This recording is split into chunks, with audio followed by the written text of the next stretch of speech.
Oh.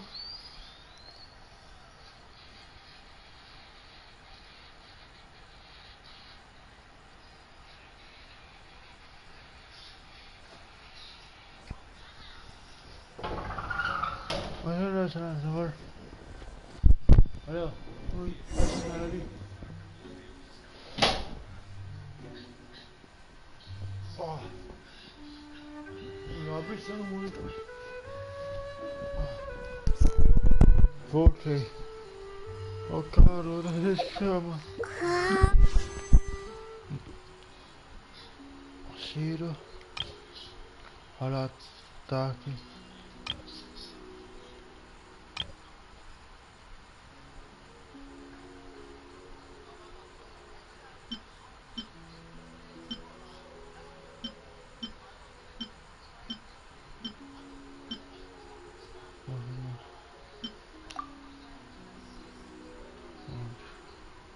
Deixa.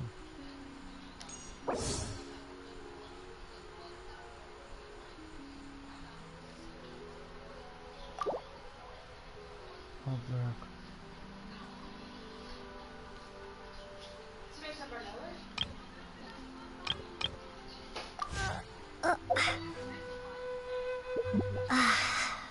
Once, there was a glorious kingdom established.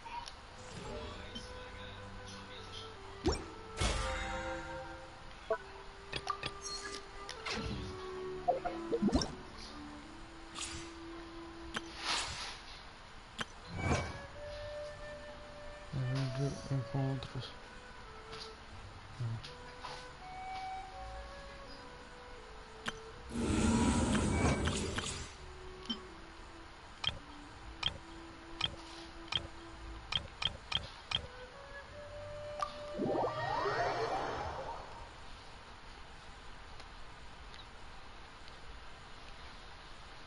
Escócia e Macau.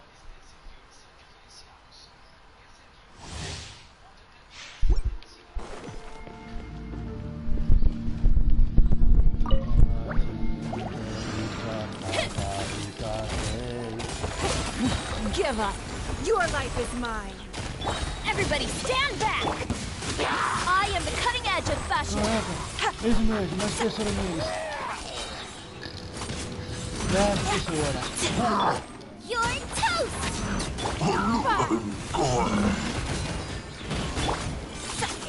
Drop some code. Scatter.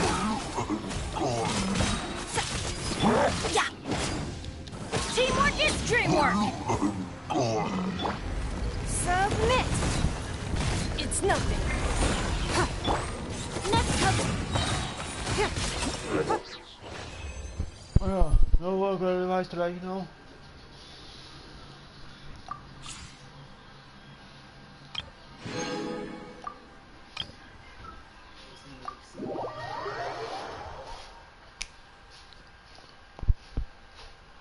Estourou.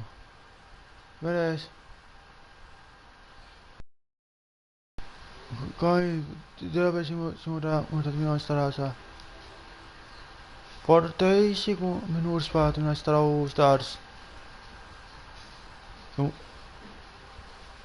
Le bude mine.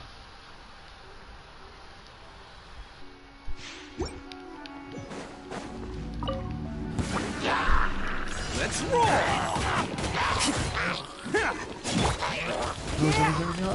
Don't waste my time. Your Your life is mine. It's showtime. Everyone on me. Advance. Sabi din ko talay. Wala naman yun. Kabat nila sa basaw. Sa basaw. Who wants some of this? Konti nila sa basaw. Submit.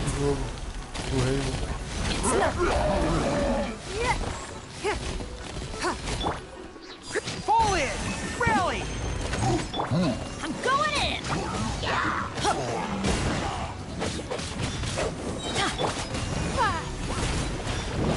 Beleza.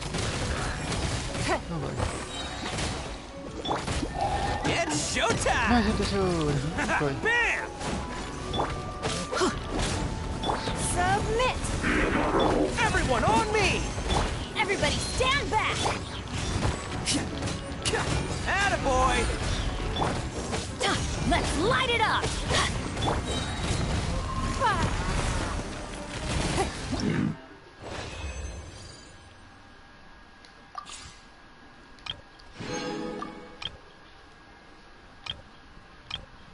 Sadece görmeden sorunuz. Sorun. Sorun. Response.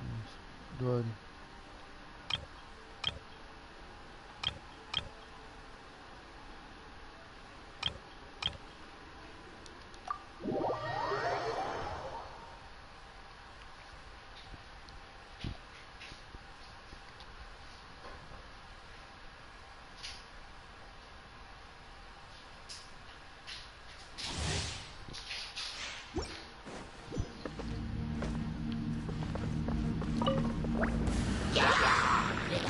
Charge!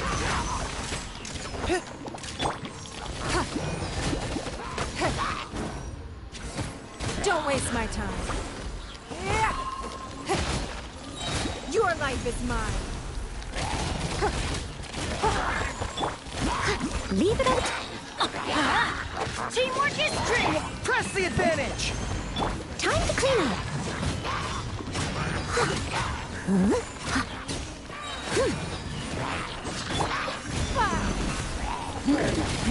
Give up. I'm going in. As a good knight should. Everyone on me! Your life is mine.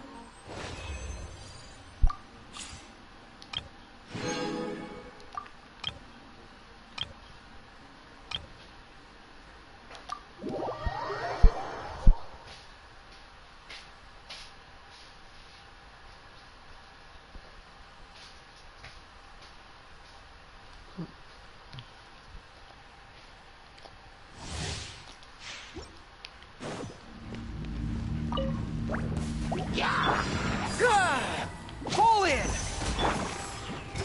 Flag fly and leap.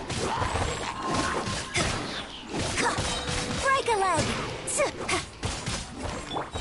Oz, reveal thyself. Time to clean up. Press the advantage! Midnight Phantasmagoria.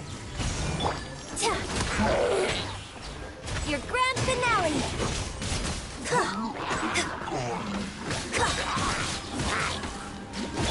As a good knight should.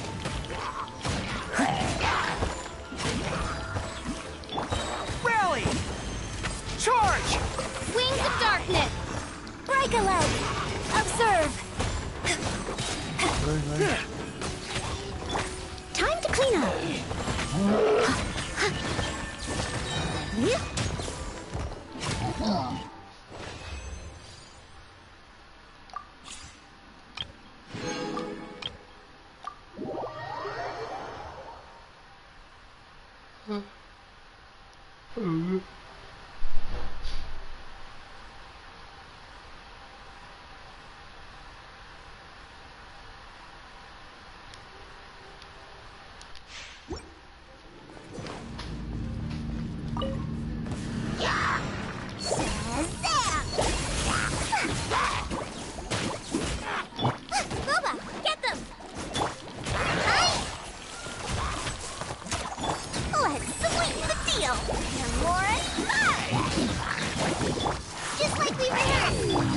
Try not to enjoy this too much.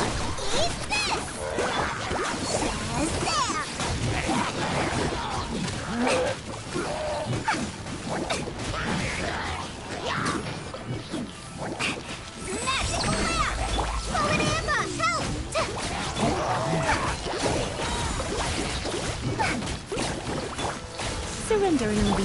You're toast!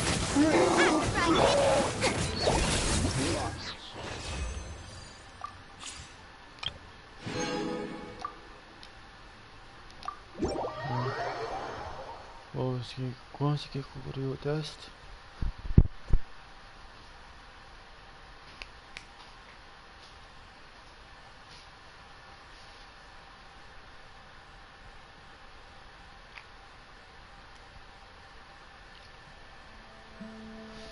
Monstro.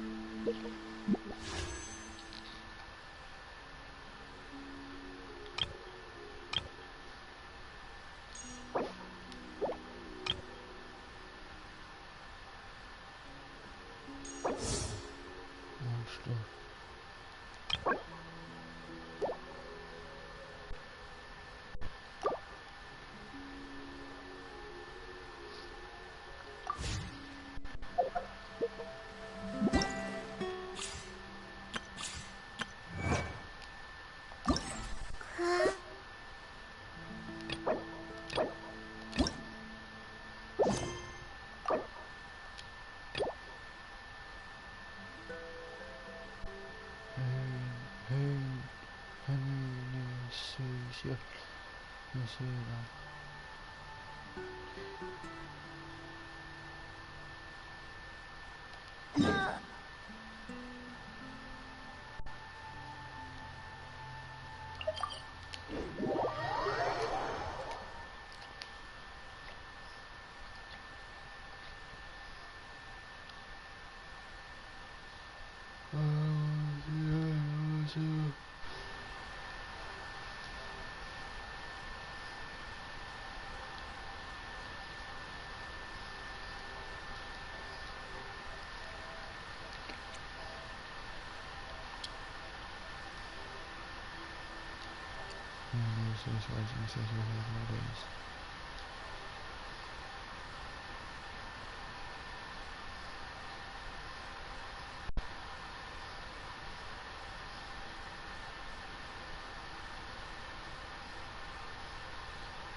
Tempo realmente espetacular hoje, né?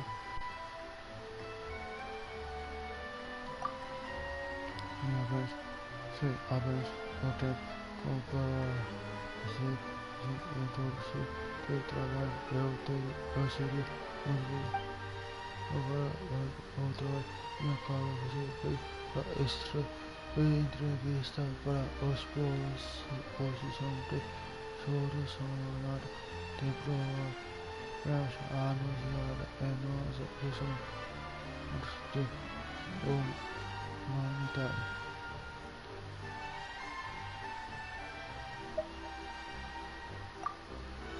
Eu sabia. Vai jogar. Eu sabia que não.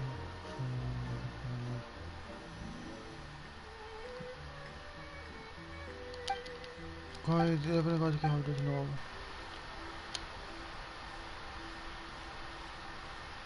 O único cabo que eu de repouso. Para terminar de passar rápido. Meia horinha. Literal. Quase nem meia horinha. 30 segundos. Para terminar de passar.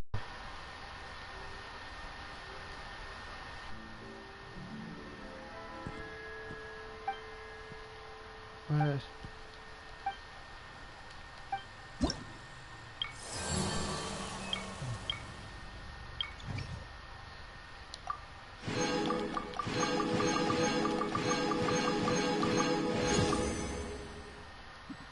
Parece que a gente volta.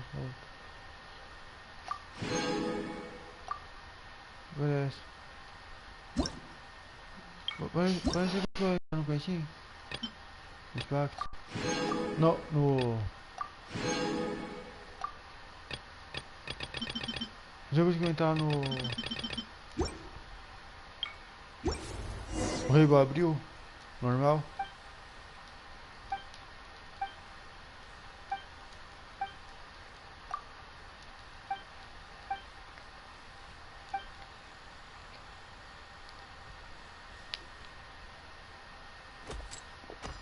O que fazemos agora, diz que essa é a segunda ameaça.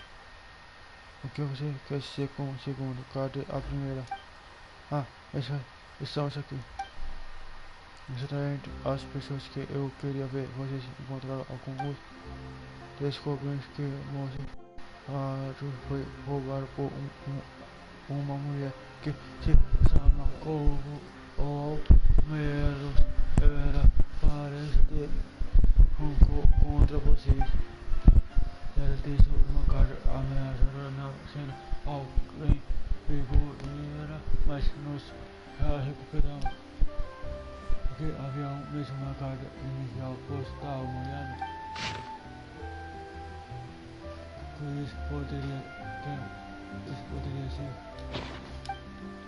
O que você lembra? Por favor, tenha uma olhada nisso. Recebeu uma segunda ameaça de uma mulher quem enviou parecia bem agitada. É um absurdo, parece que o jornal não tem memória alguma, não tem capturar a atenção das autoridades ou a mesma promessa de desmembrar o mundo e enterrar com ele será enterrado ao mal ressurgimento 30 anos atrás, homens não espalhei a palavra, mapas do tesouro ou pistas para a base do rumos com certeza para caçadores de tesouro. Caçadores de tesouro viram aos monstros, pois seus crimes ao fundo dos restos daquele pássaro como o mel. Mas não deveria ter que sofrer, nunca recebeu a minha carta. Isso é tudo culpa do padrasto. Eu acabei de... Ai meu Deus. Eu acabei de receber a notícia de que este cara... E aí, aqui tá se salve, vai? Eu vou live já sabe isso. Só iniciei pra passar um tempinho com o Rainbow. Provavelmente. E vou iniciar a live de Rainbow 6. Mas eles só vão encontrar um resultado desse muito lembrado e as coisas horrendas que a jornal fez. As inteiras seguiram fechar as fantasias tem arquivo no caso, mas acredito, tem coisas que nem vocês sabem. É assim.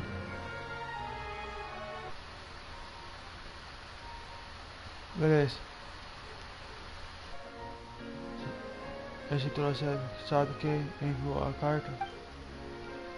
Só um palpite. Acho que foi Meco Grosso, a neta do moço. Neta? Então os parentes estão atrás de vingança.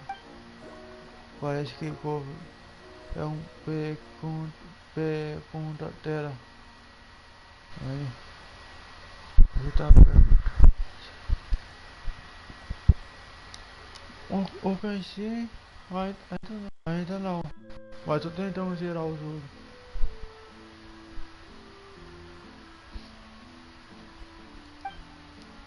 Pergunta. Pessoal, tempo por independentemente de autenticidade do que está escrito bem nessas cartas, se forem.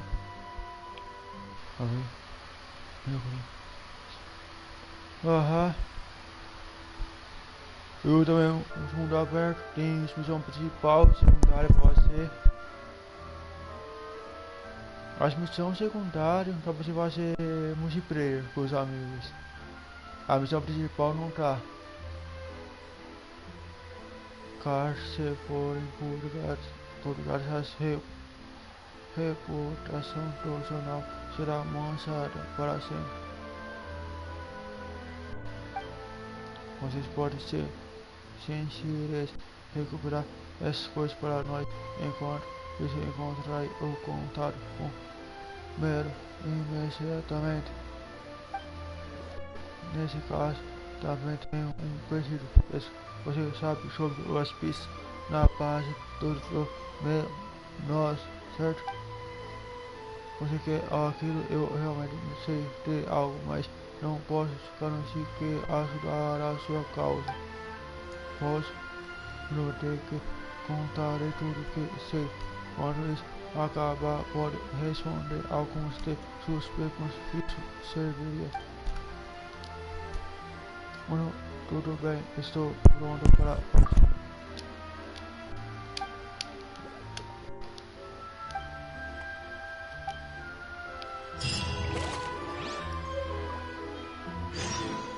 Ok.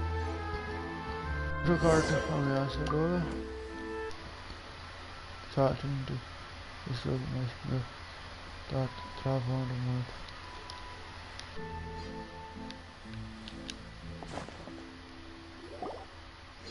Wow! If it isn't the traveler, Paimon! Oh, have you... Meu sonho é ter um PC, mas acho que não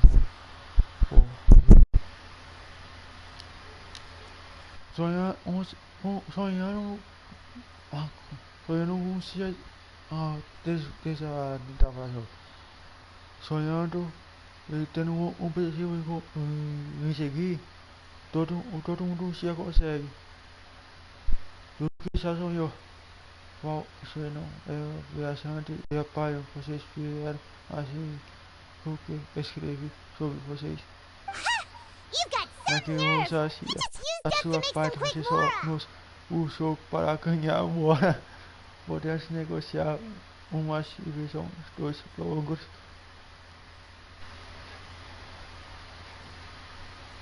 É nóis. Podemos negociar uma divisão dos logos. Oh, you needn't worry about No, that. I heard that you were in Poisson some time back, so I sent you a letter to discuss just that. It appears you didn't receive it, though. Tempo atrás, então, eu enviei uma carta para se esquecer exatamente isso, mas parece que vocês não a receberam.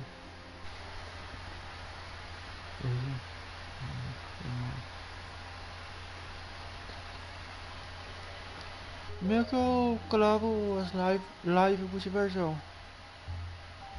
Que eu tinha virado o YouTube só apenas por diversão mesmo.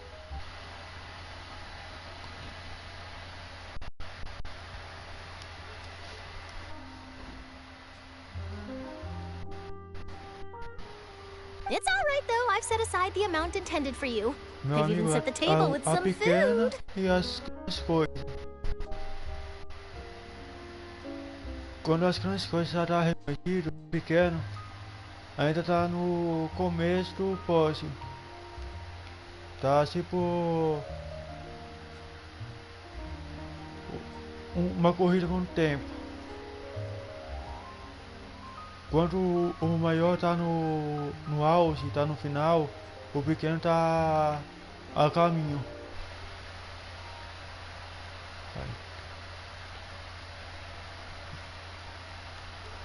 Desde 2019, literalmente no finalzinho de 2019, eu gravava no PC, um notebook feio assim.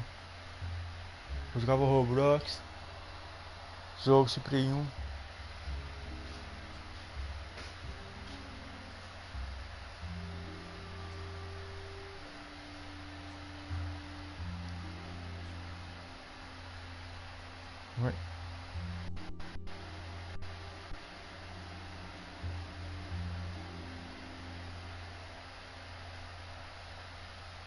Really? Uau, é melhor. You're almost a little too easy to win over, Paimon. If I were a Oh, Paimon knows you're not like that. Still, what brings you here? A friend of ours met you a while back, and when she mentioned it, we thought of coming to see you. Her name's Mona. Ou nós vou pro pai e vou jogar pro Vasco. Ah, so you know Miss Mona as well. So she mentioned me? What did she... She said Então that vamos you're aqui o a gostinho, real vou ficar me dig perdendo.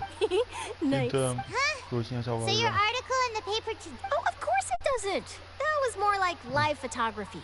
What I'd like to do. Yeah, are we even qualified enough? Why not? If I say you're worth an interview, then you're worth it. But not... Oh, in that case, Oh, so that's a yes? Ooh, splendid! I'll tell the editor-in-chief immediately. I'll have to apply for lighting, a venue... Deixa eu ver.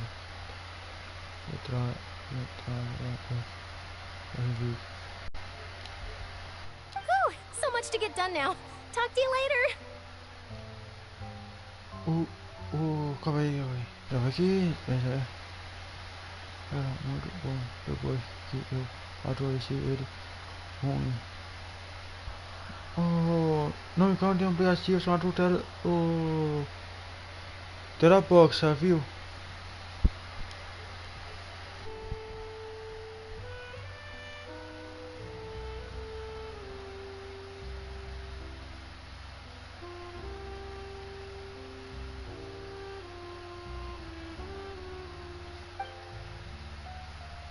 wait, Charlotte, Paimon's still got a question for you.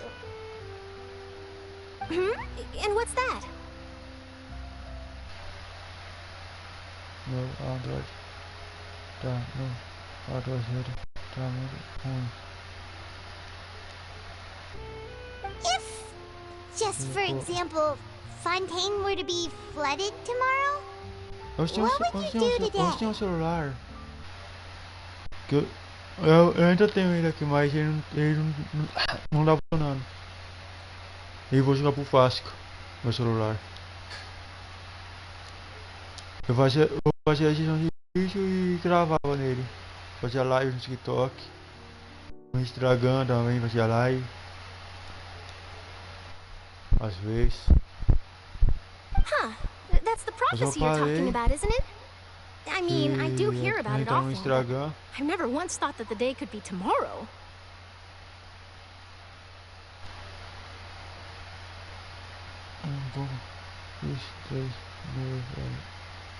Ele tá ficando velho. O primeiro celular que eu tive passar pra frente. Porque o celular é muito caro. Aí fiquei com o celular da minha irmã. Aí o celular eu passei pra frente pra ficar outro. Logo que peguei outro, foi o meu último celular. E eu vou jogar pro Vasco.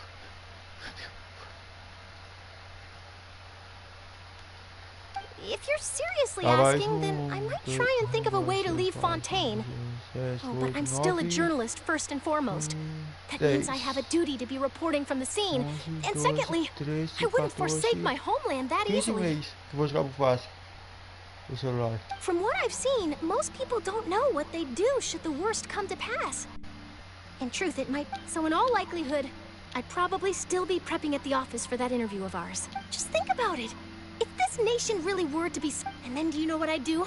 Well, I'd write that story, send it for...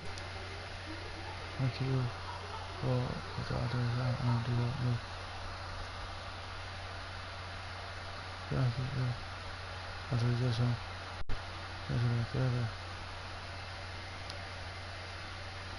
Não sei, mas eu acho que vai ficar meio que vai ficar pedindo pra atualizar.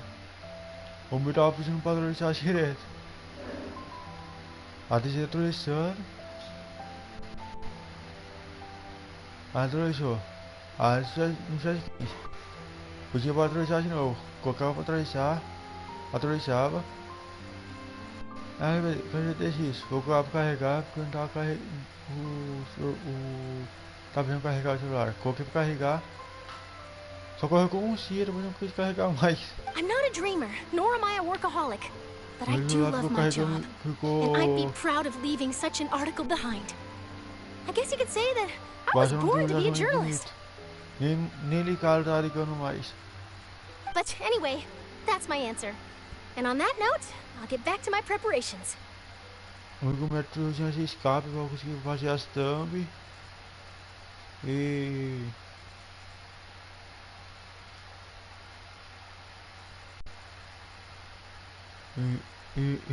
colocar no canal era o Travis que eu usava pra fazer isso. Aí o notebook do meu pai foi jogar pro básico. Que minha irmã tava pra faculdade. Aí pegou e matou o Travis pra ficar usando na faculdade. A ver se as thumb que eu fiz. So nice. No Anyway, let's go and take a look at the sea, shall we? Tá, uma olhada numa.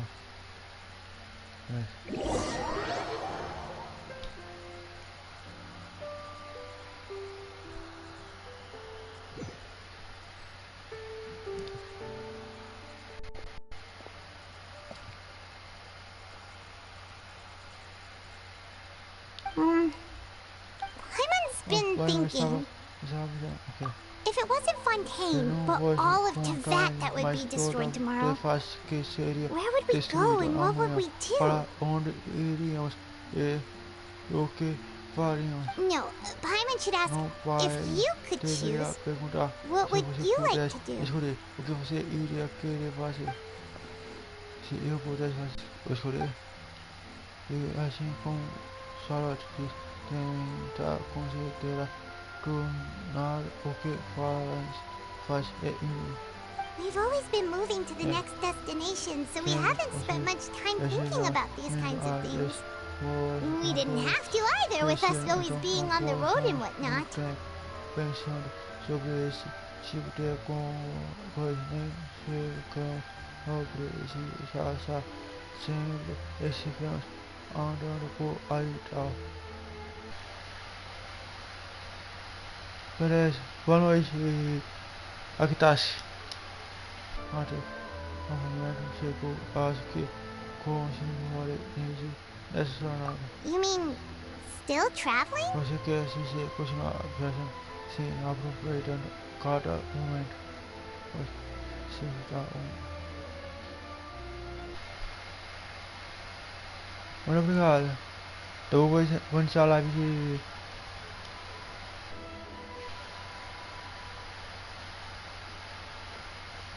Até, se meu irmão deixar jogar, né? Esse, aproveitando cada momento. Vou apresentar uma...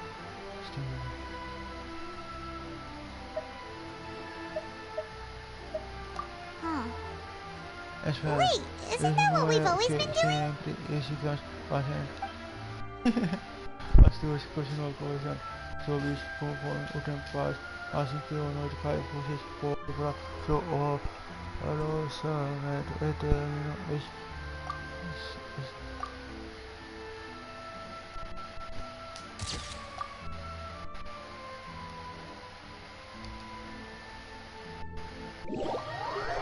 Aqui.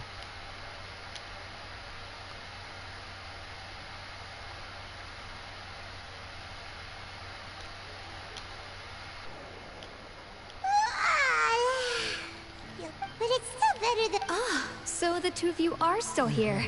Wonderful. Então vocês ainda estão aqui, maravilha. Oh, you're from the Palais Mermonia, aren't you? Você é a Palais Mermonia. Yes, I'm Isadora. Monsieur Nervillac sent me to look for you two before. I heard that afterward you went to the fortress of Meropide. Para cuidar de vocês antes, ouvi que depois vocês foram para o fortaleza. Então você acha que sou procurado? Not at all. I'm well aware that you're friends of his. Actually, I'm here to pass along a message from him.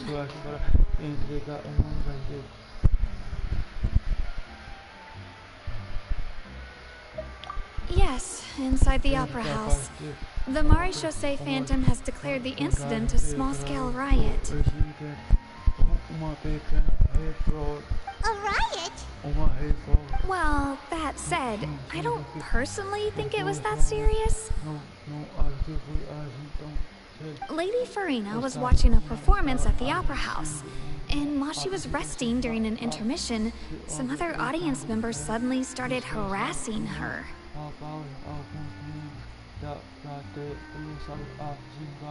Loudly accusing her of doing nothing about the prophecy crisis.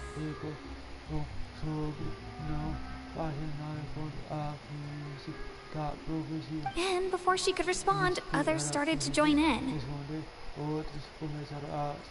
The crowd continued to grow, and protests against the Hydro Archon started to break out.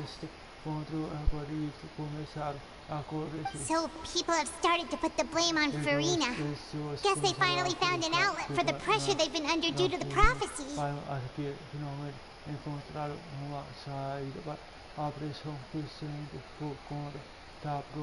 I agree. People will naturally rely on gods, as is customary. But the moment people feel threatened, gods are also the first to be blamed. So what happened after that? Is Farina okay? Seeing that the situation was spiraling out of control and that further argument was pointless, she claimed that she'd gotten tired of this and left in a hurry. The Marechaussee Phantom had their hands full maintaining order and did not catch where Lady Farina had gone. Only when things had stabilized did we realize that she had gone missing.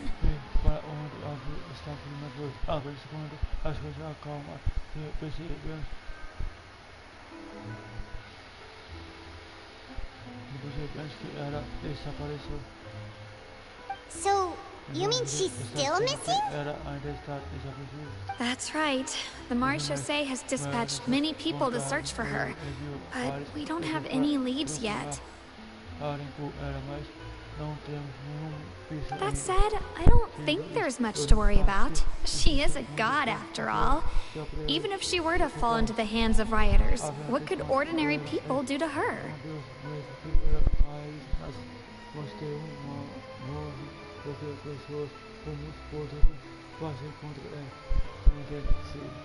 Good. Monsieur Nervillet sent me to tell you about the situation, but he didn't say anything else. Don't worry, this is more than enough to go on. Thanks for keeping us informed. Ah, is that so? Well, all right then. In that case, you two take care. I'll be heading back to the Palais now.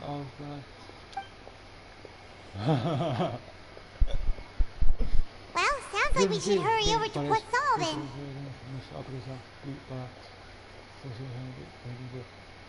If we know Farina, she won't. And as we also know, she Minerva. It would be hard. Paimon thinks. Well, what do you think? Paimon knows the answer, of course, but Paimon can do the analysis to back it up. In that case, there's not a moment to lose. Port Saul, here we come.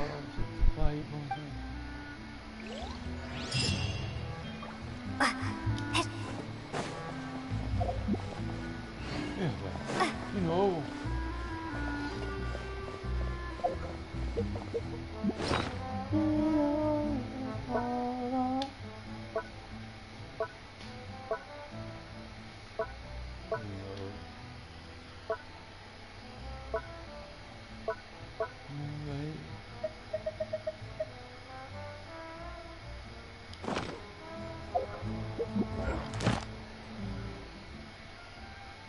Goku e a Sérgio espera tudo.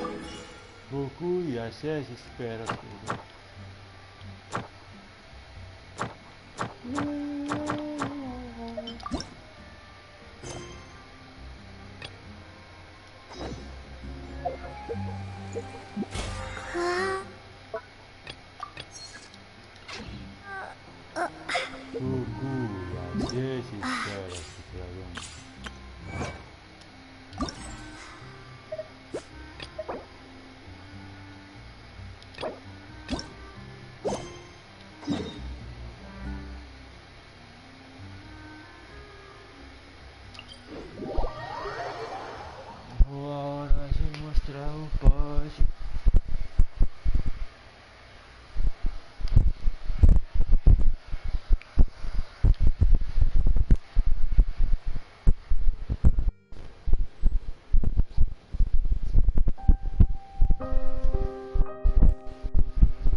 That's Farina, right over there.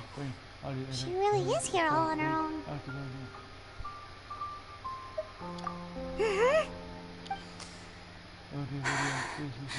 Should I just give up? What was meant to happen did happen after all. Everyone's dead. I'm sorry. I'm so sorry. Give up, Farina. There's no point in holding out. I'm sorry.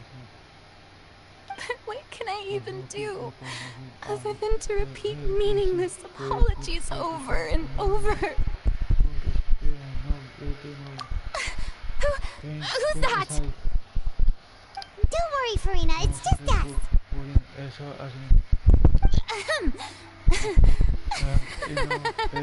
So it is you, blonde traveler from another land. Why, I almost thought you were someone from that mob of my ignorant subjects. Come to kneel and beg for my forgiveness.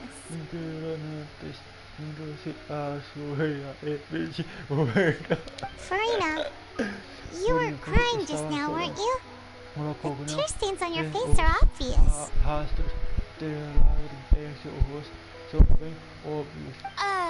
What do you mean, tear stains? I remember. The show at the Opera House earlier this morning was so moving. I'm still trying to process it. Who did that uncivilized rabble think they were? Disturbing my enjoyment of the arts.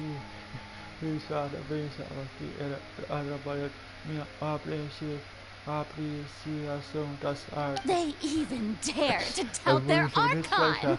I must teach them a lesson. I can just imagine their twisted and frustrated faces once they realize that I'm nowhere to be found.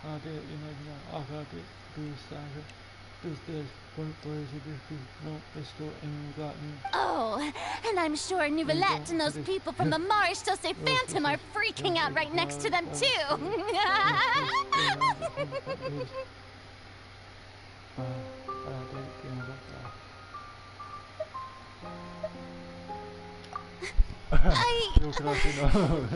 Hey, there she is! The Hydro Archon's over there!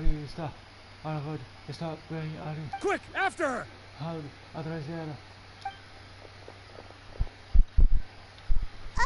Farina, those people seem to be after you.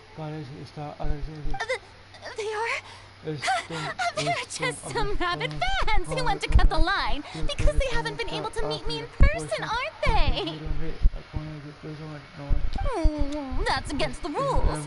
I can't let them get their way.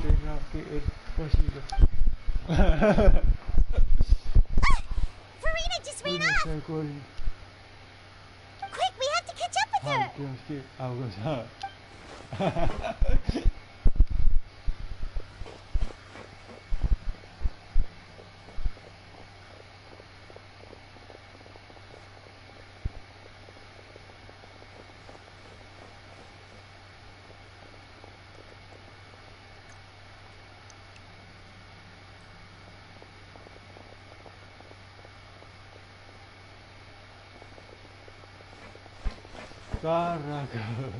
This should be the place, right? Hey, Farina! There's a good hiding spot over here. Quick, come to Paimon before the rest of them catch up to you.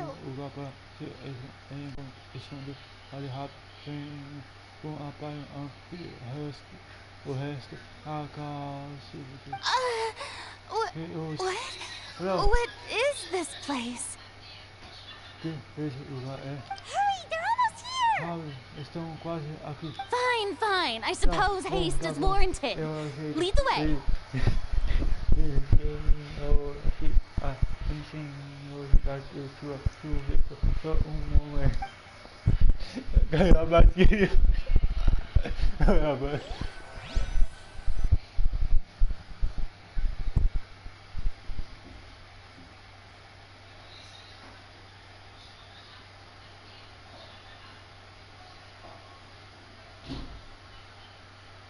aardig.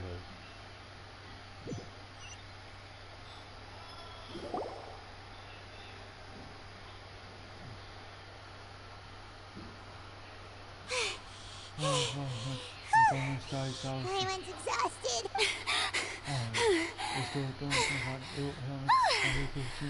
I'm so tired. No, I mean, I merely gave in to the sheer enthusiasm they displayed.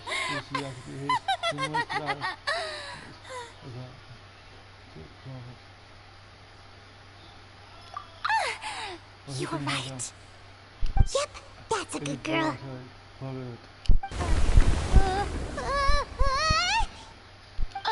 What's happening? The ground's shaking. Is it an earthquake?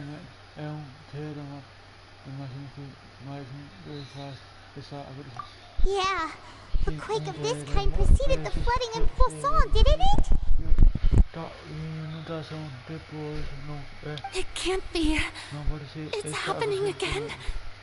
Well, there's no need to worry too much about that.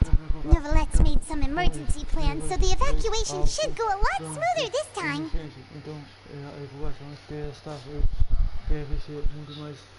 Yeah, I hope you're right. But the people of Poisson, they've already...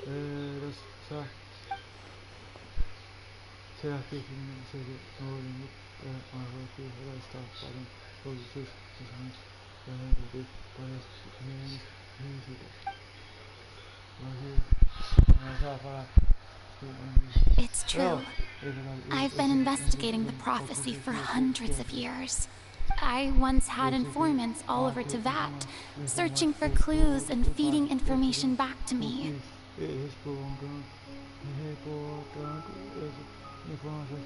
I've tried all kinds of ways too to hold back the sea.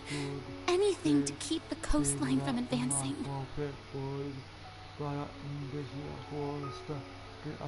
But all my efforts proved to be futile in the end.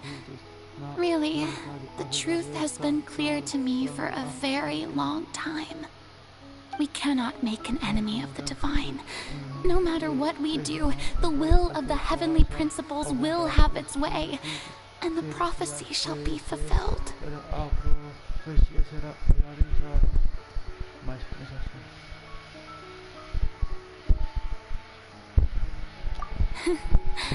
Give up. I do love the sound of that phrase. It would mean finally coming to terms with fate, but also for me to finally be free.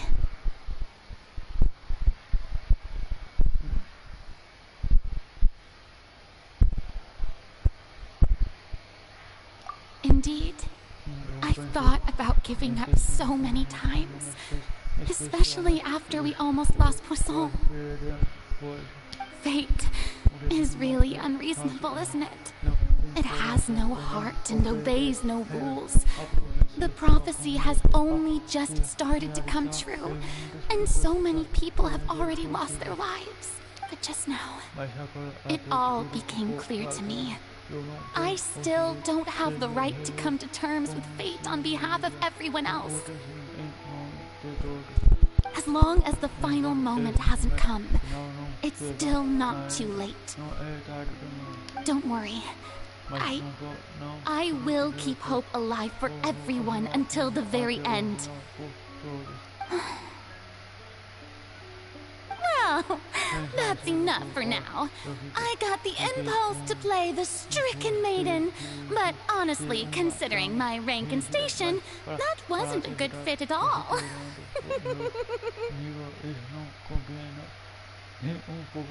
Don't take any of what I just said seriously.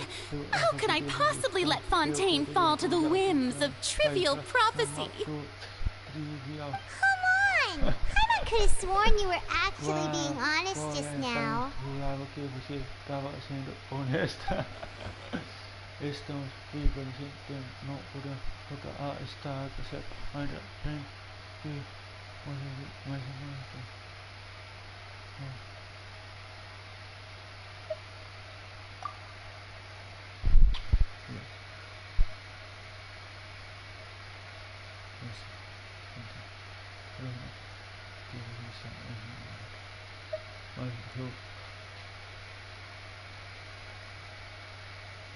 Share my burden.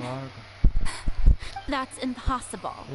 It was stated right from the start that this would be my duty alone.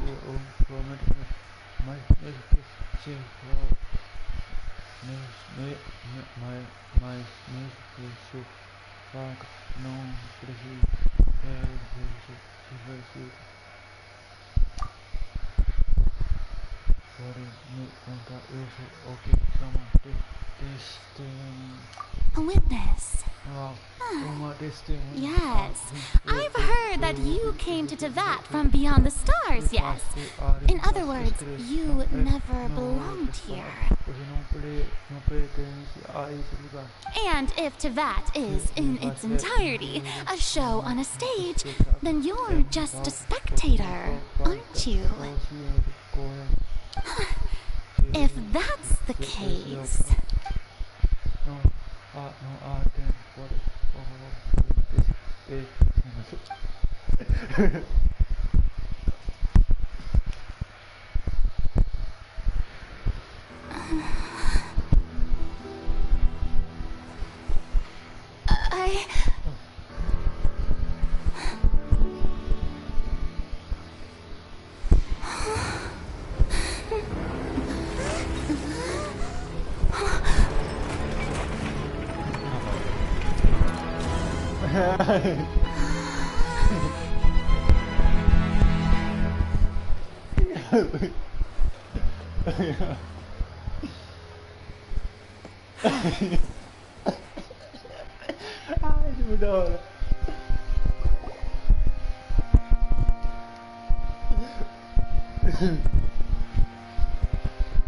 Ladies and gentlemen, this concludes my opening performance.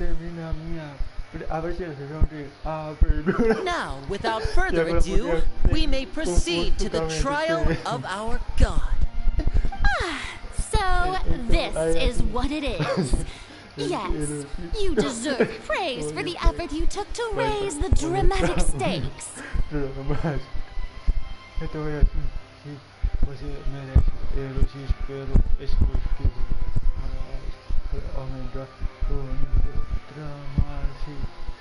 Do not forget, however, that I am Fosalor, the god of justice, the embodiment of justice itself. Does it not strike you as even the least bit absurd to bring the very concept of justice to trial?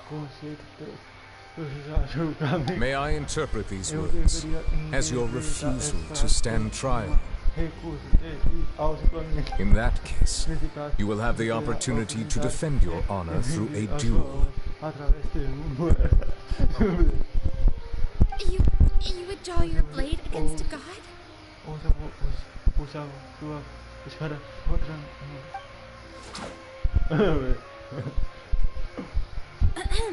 I see. It seems like you have made up your mind.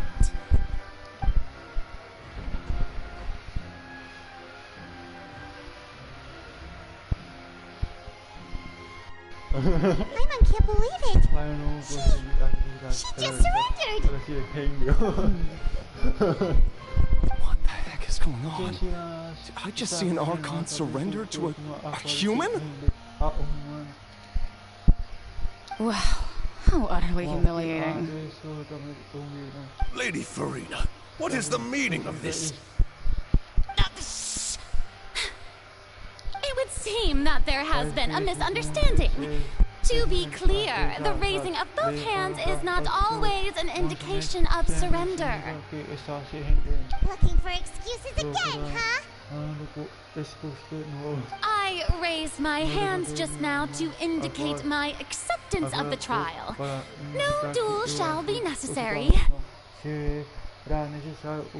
I will admit that I've been running away for a long time. I'm sorry, everyone. I was unable to protect the people of Poisson. It is my duty to stand trial for my crimes. You are not the only ones to be disappointed in me. I, too, am exceedingly disappointed in myself. But now, it is time for the Hydro Archon to show you her courage and resolve. I, Farina, will use this trial to show the world the true meaning of justice! This time, I will protect you. Applaud and rejoice. One of the most outrageous and fantastical arcs known to the opera epiclese is now unfolding before your eyes. Mark my words, this shall be one of the most exhilarating and brilliant shows ever to grace the stage of Fontaine. The trial of the Hydro Archon, Focalor, will now begin! Woohoo! Oh, now we're making history! Why does it feel like Farina just took over the whole thing? Like, come on! Didn't she just get forced to stand trial for her crimes? Also, even though she's still acting super dramatic, she is taking this seriously this time, right? Alright then. Who will be my opponent in this trial? The court asks the prosecutor to please take the stand. Is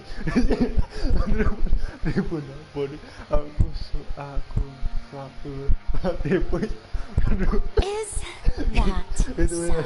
Very well. Then please speak, witness up to that, my accuser and fated opponent.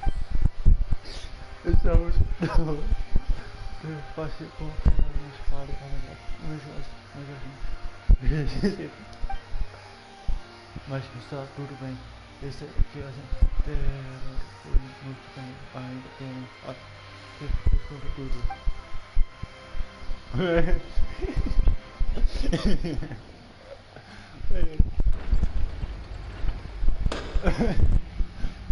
Also, please allow me to ask, as a final question before the trial begins. Just how much work did you do to force me onto this stage? Well, we did do a lot of prep after the meeting that day. I can go over the tasks assigned to the Spina di Rosula, since they were rather straightforward and easy.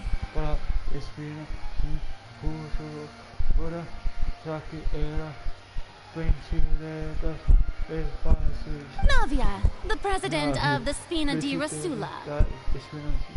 Most of the people who participated in the disturbance this morning were my subordinates.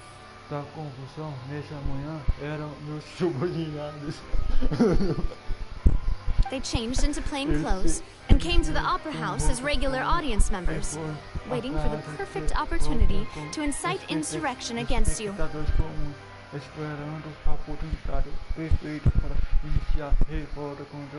The people's resentment against their Archon has been building as more and more of the prophecy is fulfilled. A spark was all we needed to turn smoldering anger into a flame.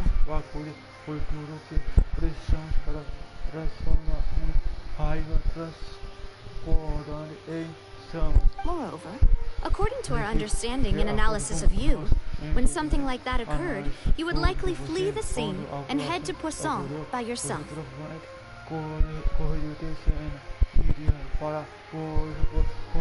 So, we arranged for a second group to lie in wait there. So, you mean, the ones who scoured the settlement for me were also from the Spina? And their goal was to force you to step into the giant magic box so you may personally participate in the greatest magic performance in all of Fontanian history.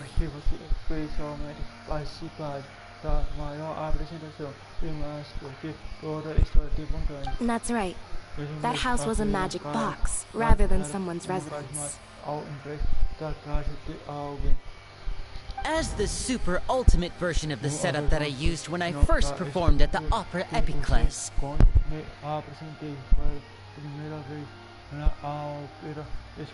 The volume of the box was increased by a whole order of magnitude, and the distance it traversed was the entire gap between Poisson and Arenias. Its cargo, of course, was an Archon instead of a human. My thanks, Farina. Without your help, we could never have pulled off such an extraordinary performance. You're welcome? Of course, this performance was only made possible with Father's support. The House of the Hearth spent a massive amount of labor in Mora to pull this off.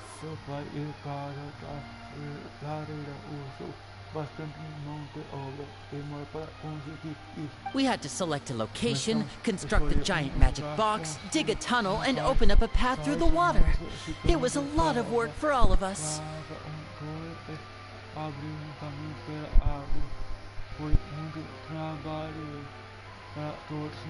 So, in other words, the earthquake that we felt within the giant magic box was just a normal tremor from the transportation of the whole house?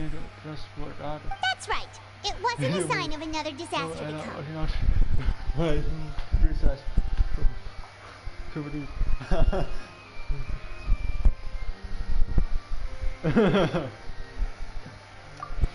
Then, I can guess Nervillette and Floran's parts.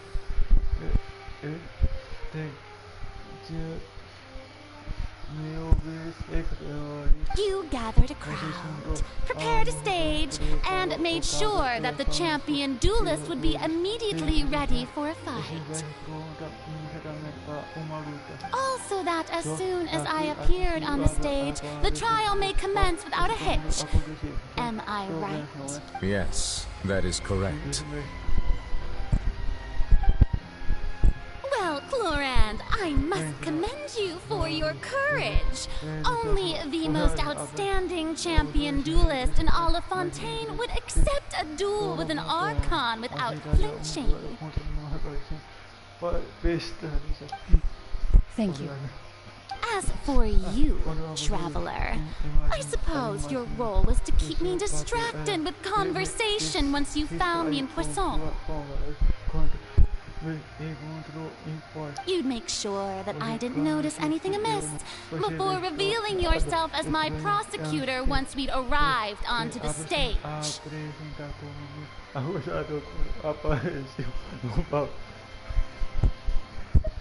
Oh?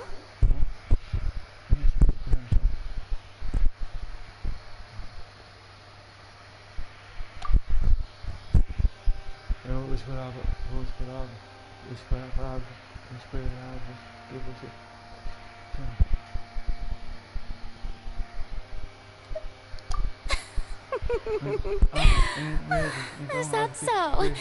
Then I suppose I must have missed my final chance. It's fine. It matters not. What's done is done.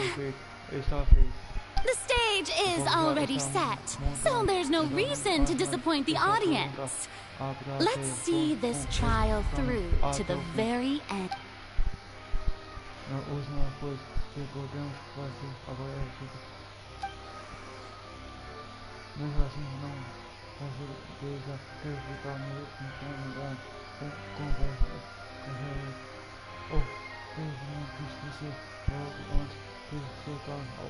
Madam Prosecutor, please allow me to pass this along. This is a document that Miss Charlotte applied for and received permission to share with you during the trial. According to her, it should speed up the proceedings.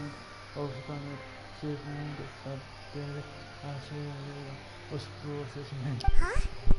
Charlotte wanted to give us something? Oh, so she's here too! Hey, Charlotte! Oh, let Paimon see. Isn't this the exclusive interview that she did with us before? So she's already finished it, huh? Wait, then that means this document is a perfect timeline of everything that's happened ever since we stepped foot in Fontaine!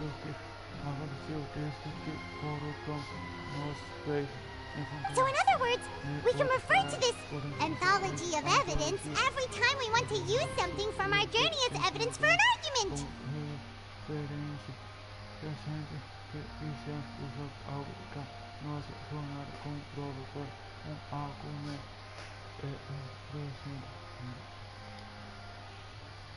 Let's quickly confirm the information in it. Just think of it as a refresher, alright?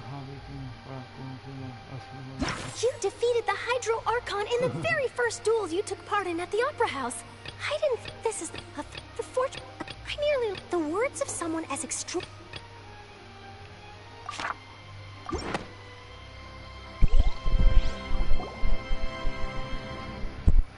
The prosecution and the defense are both in position. The trial shall now begin. Oh, come on, nervy lads. There's no need to repeat all the unimportant legalese.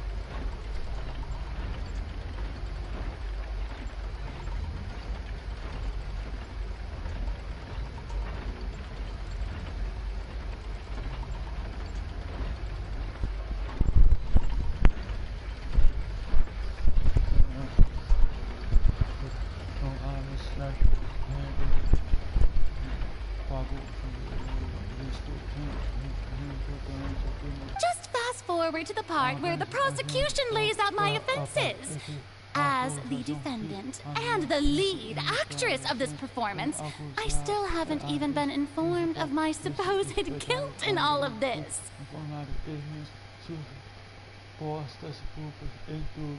Of course, it is only natural for humans to struggle to understand the actions of a god. However, you will need more than that to convict me of a crime. That's true, but my charge here is unrelated to your conduct as an Archon. Instead, I would like to charge you as a fraud, who has never been the Archon in the first place.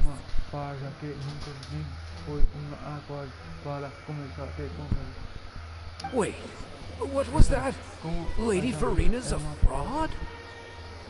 Hey, I came here thinking that we were going to try the Hydro Archon for forsaking her duty, but did I hear that right? She's not our Archon at all? Charge accepted. Lady Farina, do you plead guilty to the charge?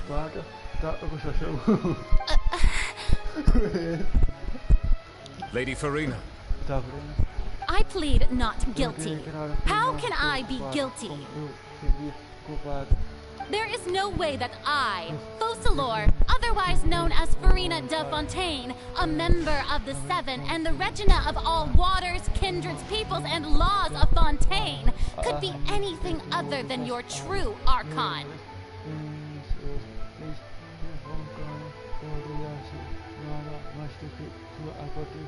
Yeah, even though Lady Farina can be rather eccentric, isn't it going too far to doubt her very identity? Yeah, I've never questioned her identity either. Sure, Lady Farina can be super irresponsible, but what grounds does that prosecutor have to make such a huge claim? I have cause to believe that common sense will prevail in this case. Many of the members of the audience have known me as the Hydro Archon ever since they were born. There would be no fooling their memory. See? Even the Oratrice has decided to show me its favor. Are you sure you want to commit to a charge that will never be upheld? If you wish to drop the case, I can promise you, as the god of justice, that you will not have to face trial for making a false accusation. We will treat everything that's happened as a dramatic spectacle and move on with our lives. What do you say to that?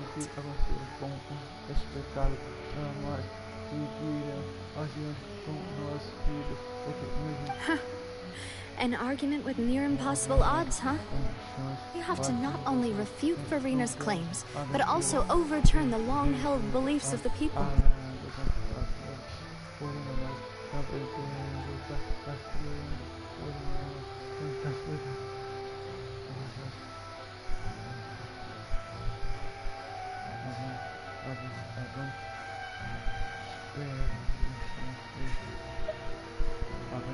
Well, I tried to give you the chance to surrender.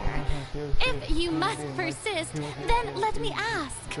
If you believe I'm not the Archon, then what manner of being do you think I am?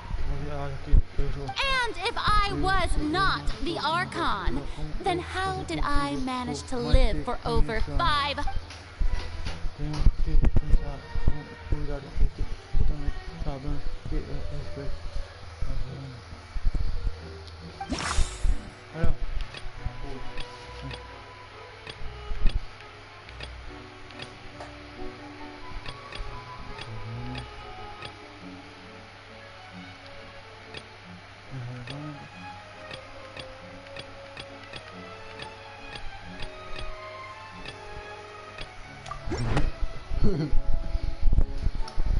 First of all, you may be a member of another long-lived race, which would allow you to naturally possess an extended lifespan.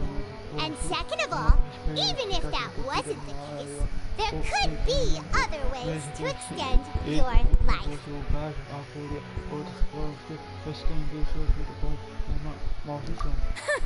Who gave you that idea? Was it the knave? You'd sink so low as to use a harbinger's words against me.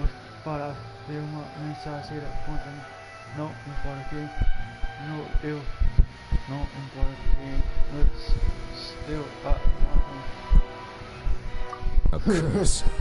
I once thought it possible that the aura of an Archon might naturally resemble the type of curse. But in light of this claim, perhaps what I sensed was not your divinity, but a curse after all. Neverlet sensed it too, huh?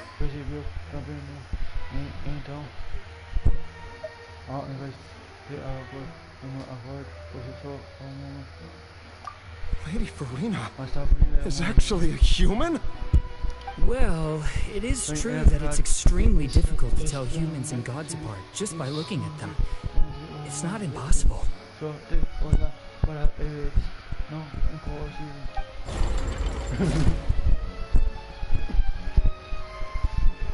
Well, don't start celebrating too early now.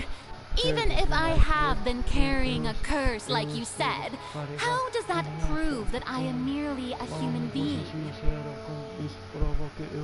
Besides, everyone knows that the main difference between a human and a god is the possession of authority. Gods can do what humans cannot. That's why they're worshipped as gods.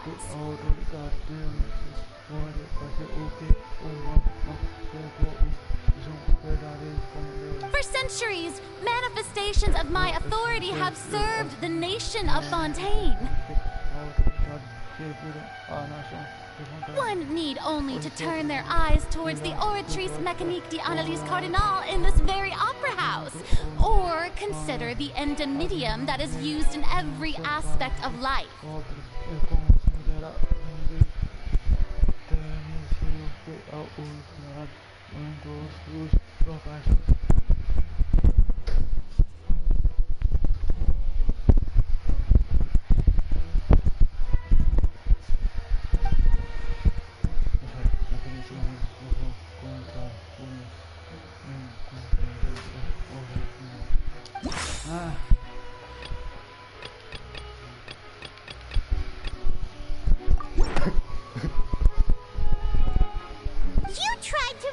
the Oratrice. But weren't you as confused as all the rest of us when the Oratrice declared Child to be guilty without any proof? Otherwise, you should have come up with a good explanation for that by now.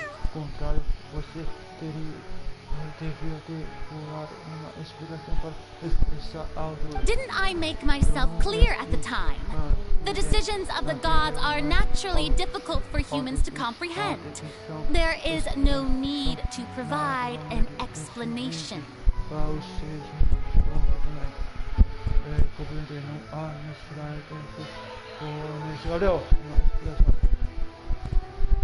Lady Farina, I believe a reminder of your current circumstances is in order.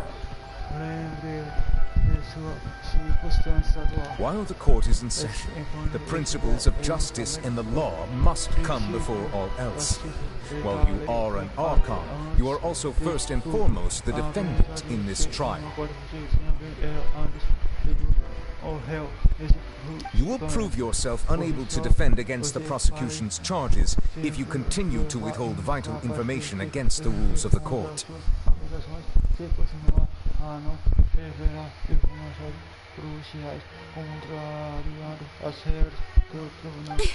I never thought you'd use that kind of rhetoric against me. That was no trick of rhetoric, Lady Farina. I've merely reiterated the rules of the court. Rules that all should respect and follow.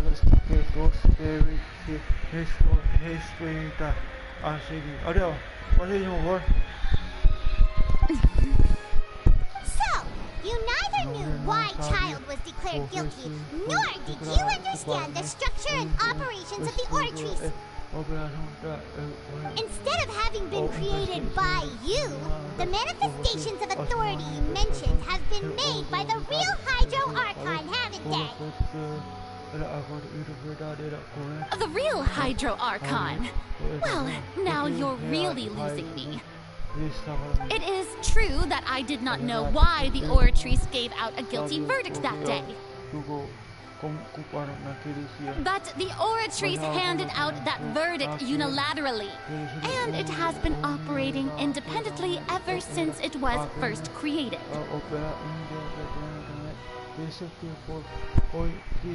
You can't argue that just because a divine creation is flawed, that the god behind it must also be no god at all. She's still throwing out all kinds of excuses. Seems like she's confident that we won't be able to produce proof that she has no power over the Oratrice.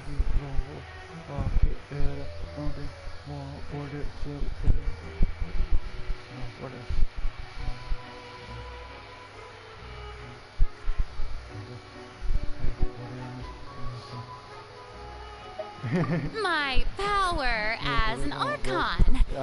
There are many ordinary citizens in the audience. How can I just carelessly demonstrate the formidable power of an Archon? If that poses a concern, I'm prepared to extend my protection to the audience. You don't need to go that far.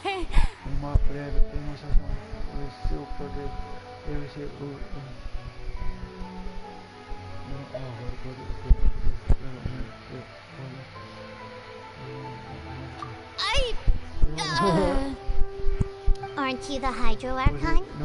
Or is it that you can't even wield the power of Hydro, much less the authority of a god? Indemnitium! Yes! It's all because of Indemnitium! All Archons derive their power from the faith of the people, and I've converted the people's faith in justice into Indemnitium!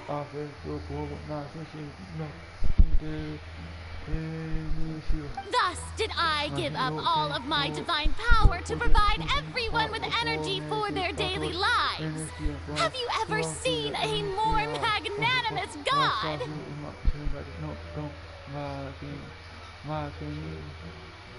Isn't that a huge stretch?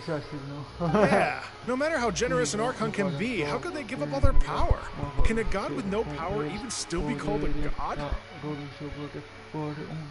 tempo de intersection. It seems like nobody's buying Farina's excuse. Hey, come now, everyone. Please don't stare at me as if I was a liar. I'm still the same Farina you knew, right? The one that you loved. Shouldn't you want to believe in me? Please? You've got to believe me. If what the prosecutor said is true, she really has committed a grave offense. Did she deceive all of us? And all of our parents and grandparents too? And all of our ancestors? Ever since they were born? Enough! That's enough! Tell me then, if I'm not the real Hydro Archon, then who? If you have no evidence of another Hydro Archon's existence, nor can you find anyone who can back up their claim to be such, then what grounds have you to say that I'm not actually the real deal? Wow, she came up with yet another argument. How can we refute her now? Seems like she really doesn't want to give up.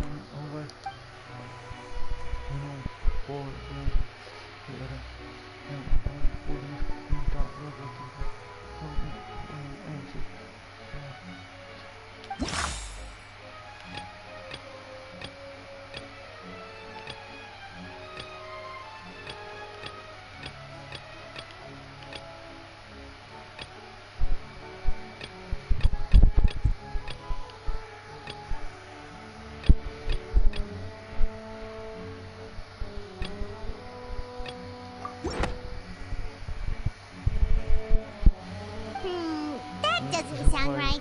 Paimon doesn't think this clue can be used as compelling evidence to build our case.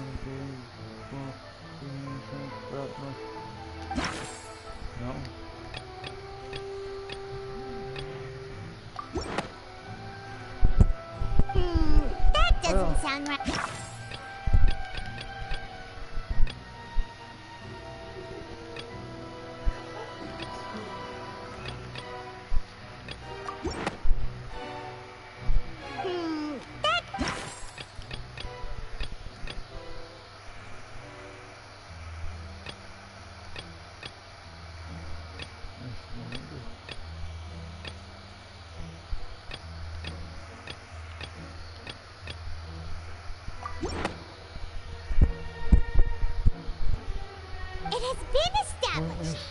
Fontanians can dissolve in water from the primordial sea. And that means... Since you insist on claiming to be a god and not a human, then there's a method that you can use right here and now to eliminate all suspicions of you being the latter.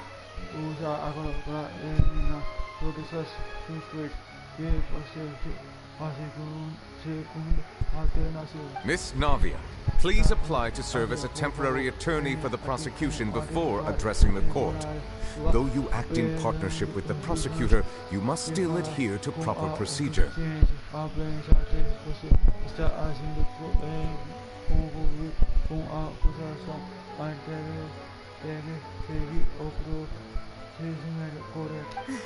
Super sorry, Monsieur Chief Justice. I swear this really will be the last time that I'll speak out of turn.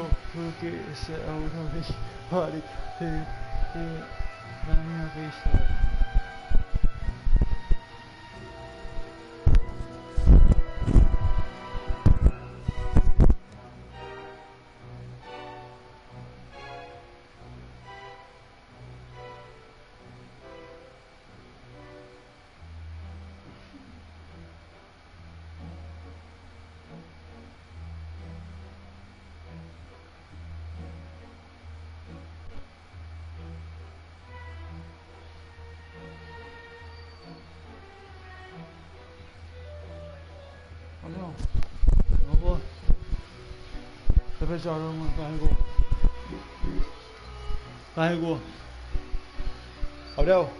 Đó là cái của.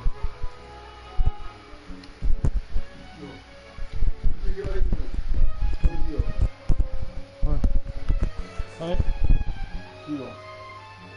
espaço, no espaço, o skill. Ali, ó, o storage caiu.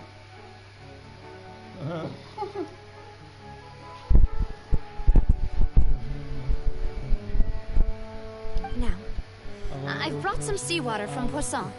As everyone knows, a massive flood struck the area not long ago, taking many lives.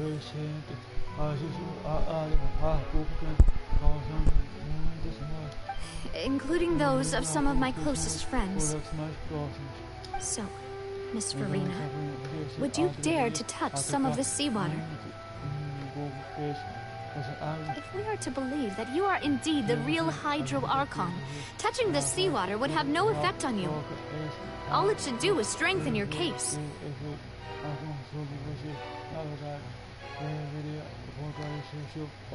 But if you don't dare to touch it, then we would have basically proved the reverse. Oh, and I must remind you that after the disaster at Poisson, nobody wants to see any more people dissolve.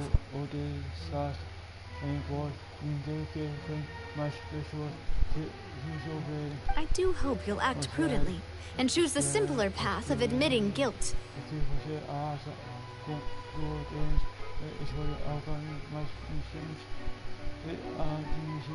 Navia from the Spina di Rasula. The Spina has governed Poisson for many years. I guess her suggestion is valid.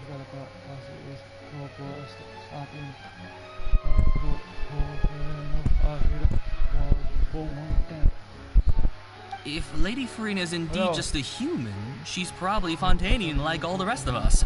Would she really dare to try?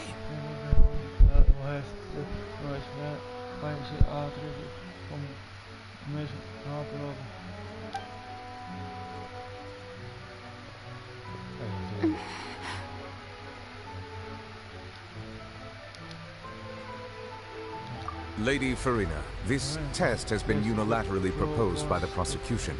As it falls outside the realm of standard court proceedings, you possess the right to decline participation.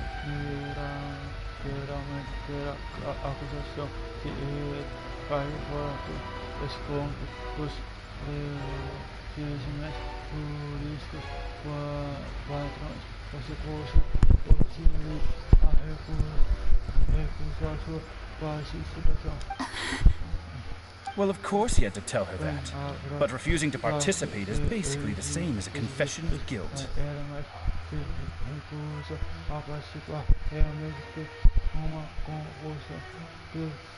She's just staring at the water without saying a single word.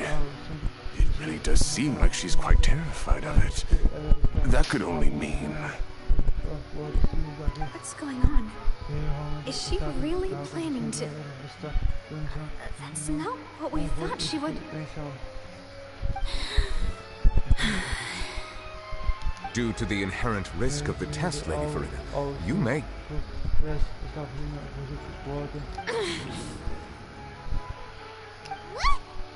Hey!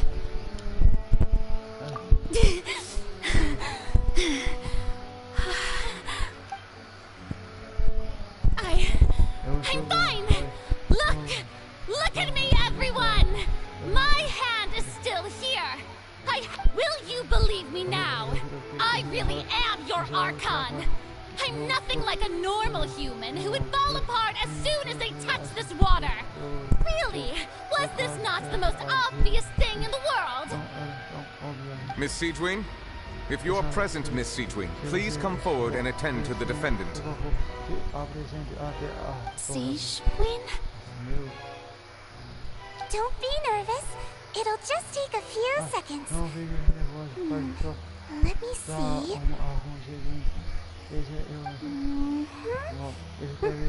That should be enough. Please announce the results of your evaluation to the court, Miss Siegewin. As everyone doubtlessly saw, Miss Farina was displaying symptoms of hyperventilation and flushed skin. These indicate that she was experiencing the adverse effects of exposure to primordial seawater. The extent to which she was affected is the same as other humans when exposed to primordial seawater of a similar concentration.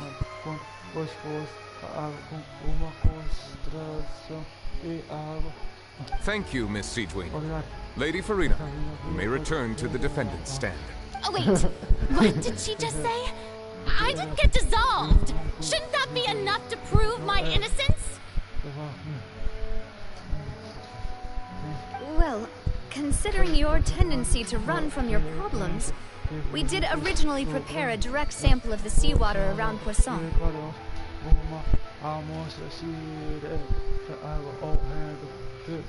However, after extensive discussion, we exchanged it for a sample that is not concentrated enough to dissolve an actual human. After all, on the off chance that something entirely unexpected might occur, we don't want anyone else to lose their life to the sea. Yeah, so out of regard for Farina's life, you secured a low-concentration sample and asked the head nurse to serve as an expert witness.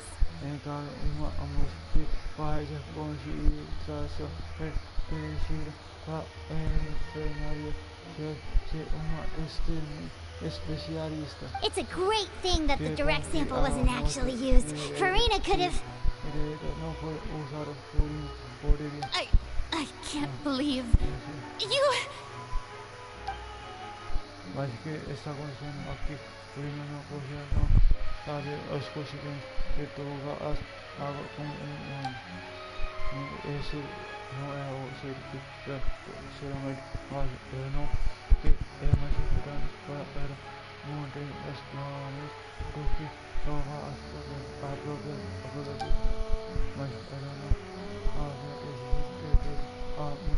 Listen to me!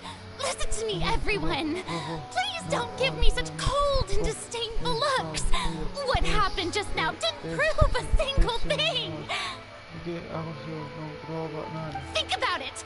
How can you conclusively prove that an Archon can't also be affected by the primordial seawater?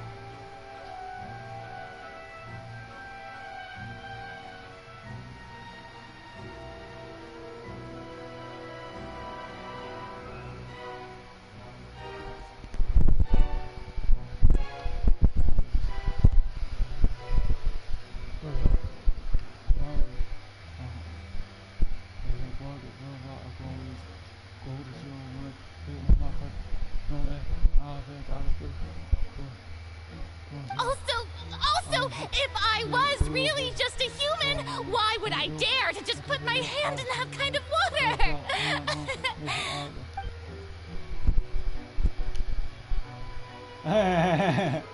Please, everyone, anyone, just listen to me. I swear, I really am your Archon.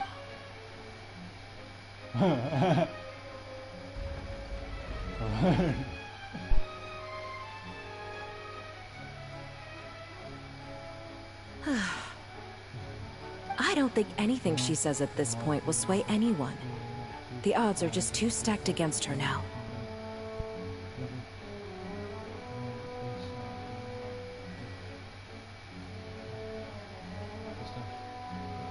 With all the things that have been said, Paimon doesn't think there's any way left for Farina to win. I believe the time for arguments and presentation of evidence has come to an end.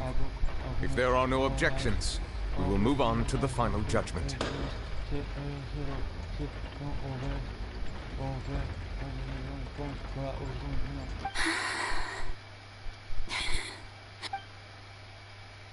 I don't think anything she says at this point will sway anyone. She's too stacked against her now.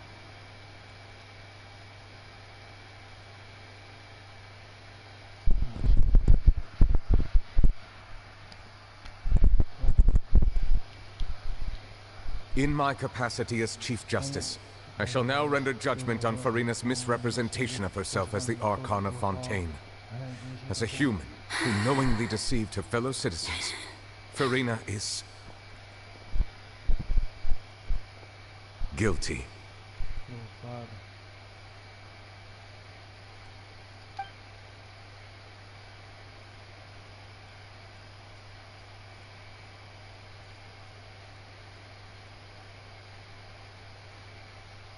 We shall now turn to the Oratrice Mécanique d'Analyse Cardinal to render the final verdict on the charges.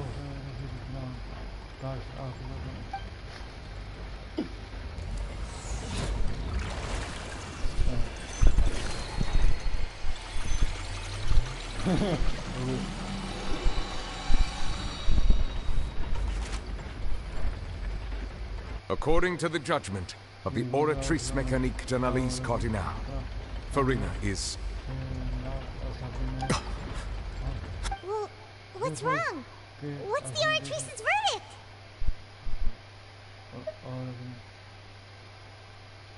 No. The Oratrice also displays a guilty verdict. Isn't that correct then? However, the exact wording of the verdict is thus. The Hydro Archon, guilty.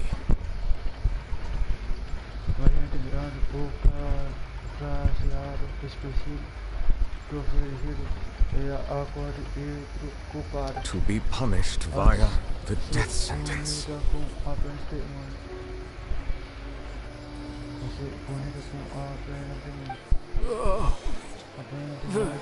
The death. That's actually one of the available sentences? I've always thought that it was just a myth. The one and only time the death sentence has been handed out at the court, and it's been given to the very person we've worshipped as the god of justice? What an unexpected twist.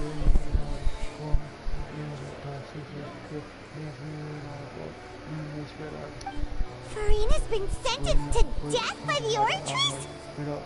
We just wanted to use the trial to show her the seriousness of things so she'd tell us the truth. How did things escalate this quickly? This outcome is indeed quite strange. According to Fontaine's current definitions of justice, as well as its recommendations for criminal sentences,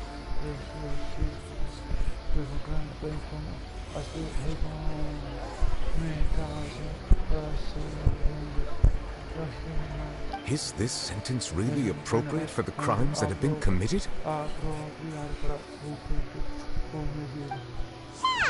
Even Machin wasn't sentenced to death by the Oratrice. You know, the real evil mastermind behind the serial disappearances case.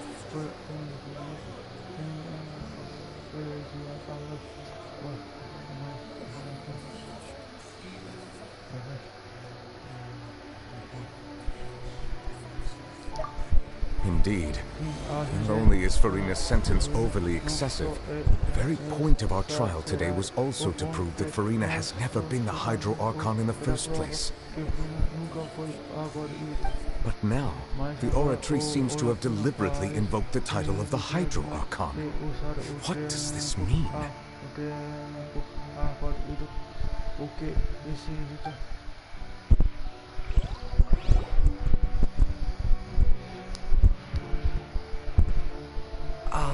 Excuse me, if I may interrupt. Is the trial still going? Fremine! You finally made it. I assume this means you've completed your mission? Mm-hmm. Any mission Father assigns to me will always be top priority.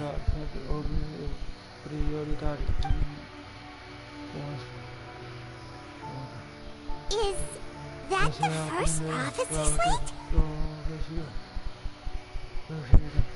Huh. So the knave privately arranged for Fremine to try and find the missing slate.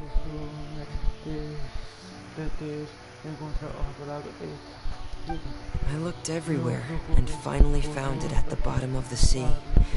It took me a long time to get around some dangerous stretches of water.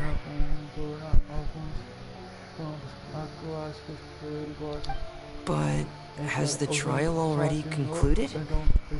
Then doesn't that mean I've come too late? Oh no. Father will be disappointed in me. Thank you for your hard work, Mr. Fremine. Please allow me to review the record left on the slate.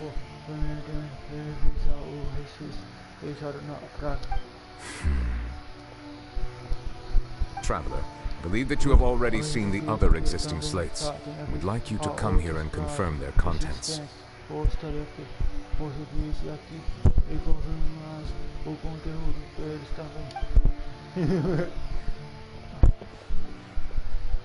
Huh?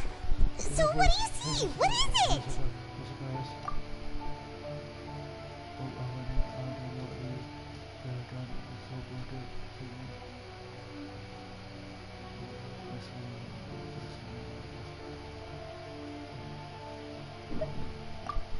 I believe I've now made sense of the Hydro Archon's crime. It has to do with Fontaine's lost history. Isn't the Hydro Archon just guilty of deceiving her people?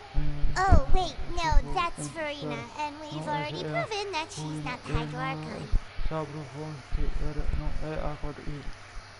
So when you say Hydro Archon, do you mean the real Hydro Archon we've been kind of talking about? In truth, everything that you've encountered in Fontaine up until this point can be traced back to the contents of these stone slates. However, I'm uncertain as to how much sense they currently make to you.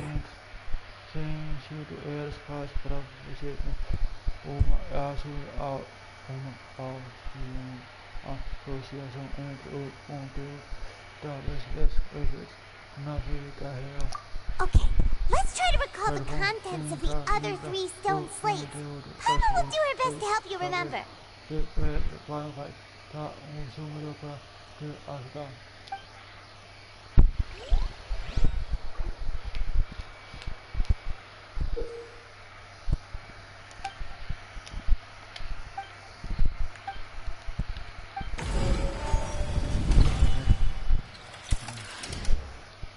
first stone slate describes what you just said. It seems to show the previous Hydro Archon using her divine power, and then the Oceanids turn into humans. Does that mean that Fontaine? The second stone slate shows. This must be the point when the third slate shows. Well, the fourth slate is the prophecy the Fontainians have been talking about. We didn't believe that such a quick.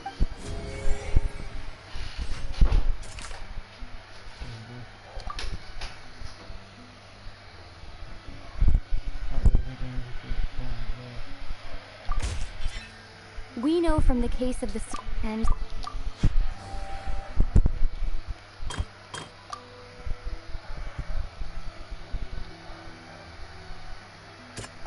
That doesn't sound.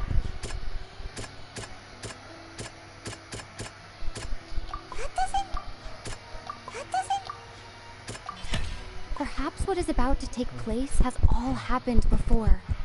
The true sin of the Hydro Archon that Nervilette mentioned, and the original sin cast down on the people of Fontaine by Celestia, as recorded on the stone slates.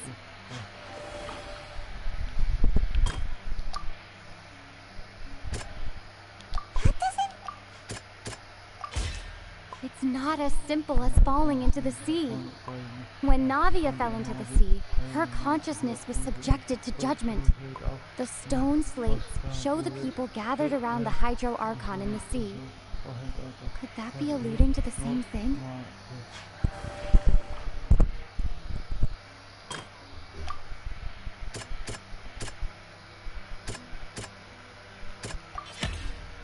The prophecy from the stone slates found its way into society, but not many people believed it at first.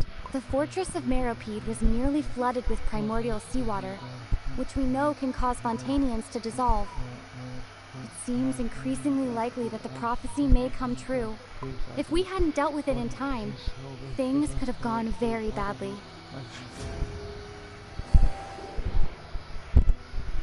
They'll dissolve into the primordial sea but won't cease to exist. Their essence will flow in the seawater, converge, and take the form of an Oceanid.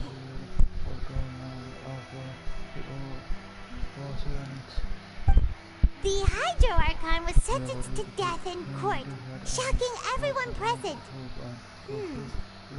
Perhaps this means that her sin was actually Fontaine's original sin. Navia fell into the water inside those ruins, and she nearly dissolved. She was surrounded by the people of Poisson in a court within her consciousness, and was forced to take part in a trial meant to make her stay.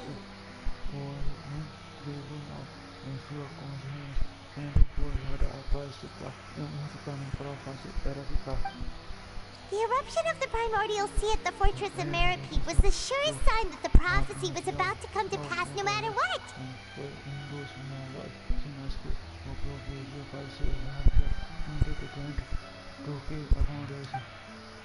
The stone slate's content can all be verified by recent events. If we combine what we know together, loads of truths should come to light.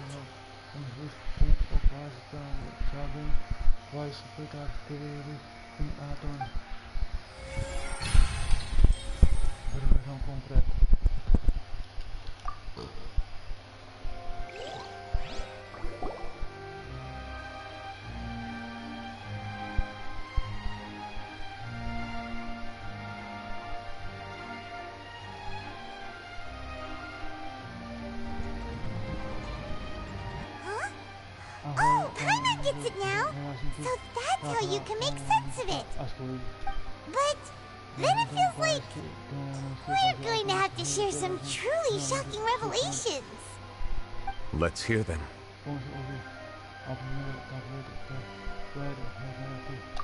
Incredible! Linny, did you hear that?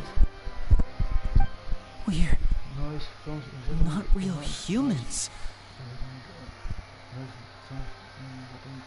All Fontanians were originally created by the late previous Hydro Archon, with Oceanids as their basis.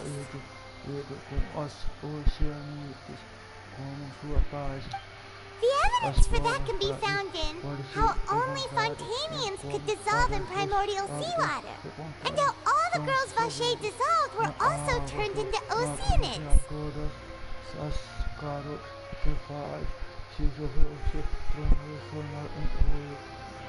Oh, and according to Navia, when she was about to get dissolved, she also saw everyone gathered around for a trial, all of them in the shape of Oceanids. Indeed.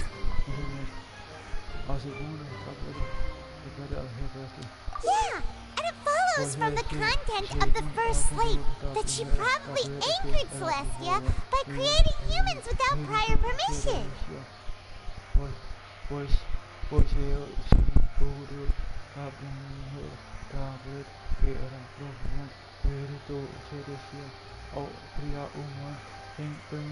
That could also explain why the Oratries judged the Hydro Archon to be guilty. It's to account for that ancient sin. The Hydro Archon's true sin was creating us? And yet, after many hundreds of years, the Hydro Archon's creations have turned around to try to judge the Archon within the Opera Epiclese. The twists of history are often the most unexpected of all.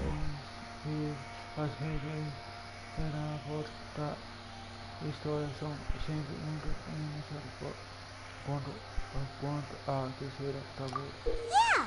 Isn't the image here just like when Navia fell into the sea? So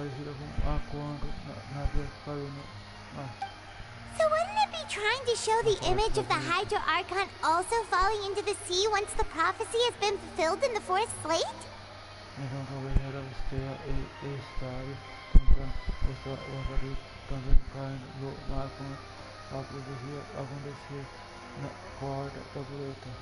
In the end, the people will all be dissolved into the waters, and only the Hydro Archon will remain weeping on her throne.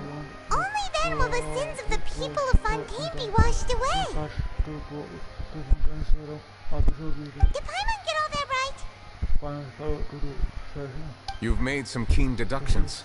I must say, given how much you still don't know, it is impressive that you already managed to connect so many pieces of the truth.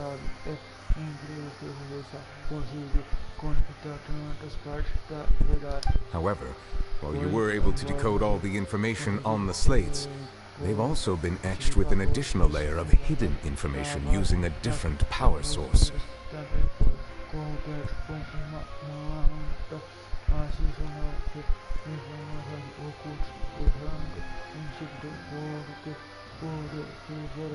When we were at the ruins, I tried to decipher the hidden information recorded in the slates. But since we only had 3 slates at the time, I was unable to come to a full conclusion.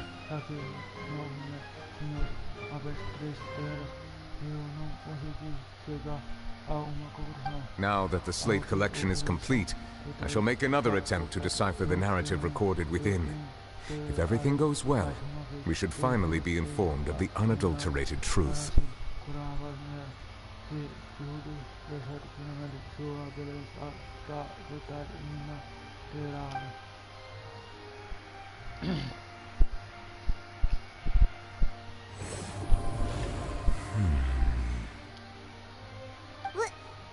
Well? Did you... I believe I should share this truth not only with you, but with all the people of Fontaine as well. I will try to briefly summarize it for you.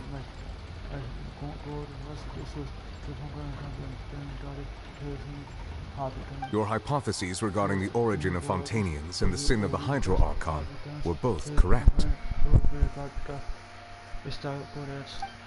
In the Fontaine of old, the previous Hydro Archon sensed the yearning of her Oceanid familiars for life on land.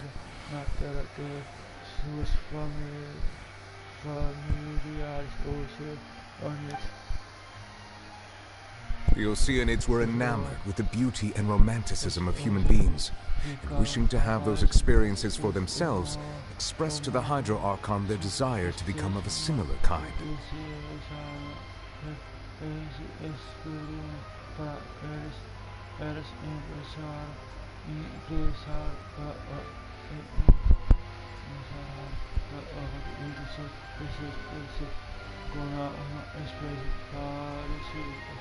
However, even though water as an element is intricately linked with the power of life, the Hydro Archon, as one of the seven, did not possess the authority to create a new form of human life.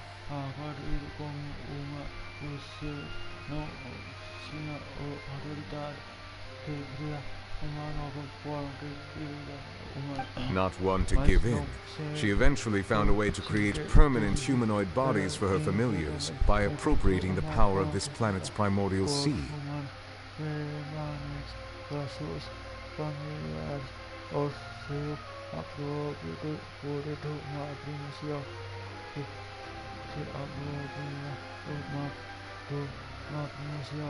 She poured primordial seawater into the Oceanid's blood vessels, creating humanoid mimics in the process.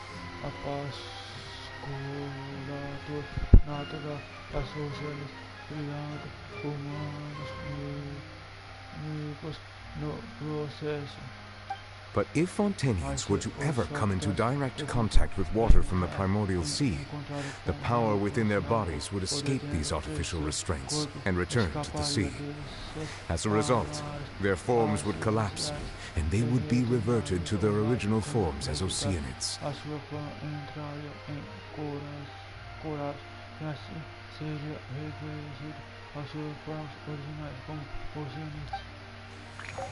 Of course, the Hydro Archon never received permission from the heavenly principles to create a new human race. And thus, the Hydro Archon and all of her creations came to shoulder the original sin of appropriating the power of the primordial sea. That is the true history of how the people of Fontaine first came into being. So we were all Oceanids before we turned into human beings? That's way too much information for me. I think I'm just going to pretend that I never heard a single thing. Wait, but if that's the truth, we can't let the Hydro Archon be sentenced to death. After all, her only sin was creating us.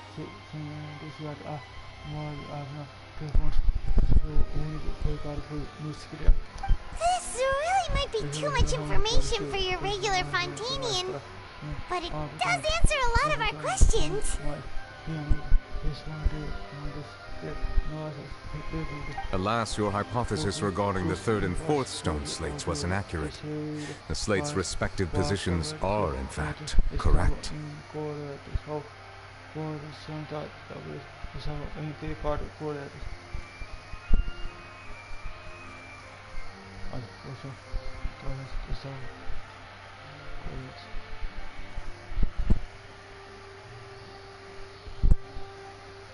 A key point of the visual on the third slate is how all the individuals depicted in the water are humans rather than Oceanids.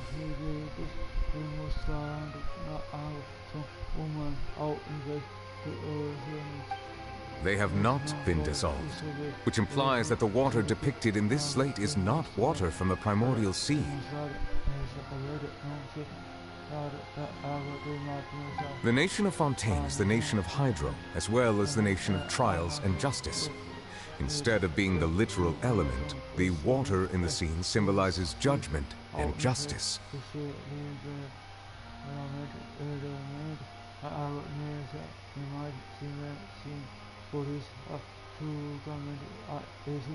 You may also recall Navia's experience. When she fell into the sea, her consciousness was surrounded by that of many others who intended to hold a trial to determine her fate.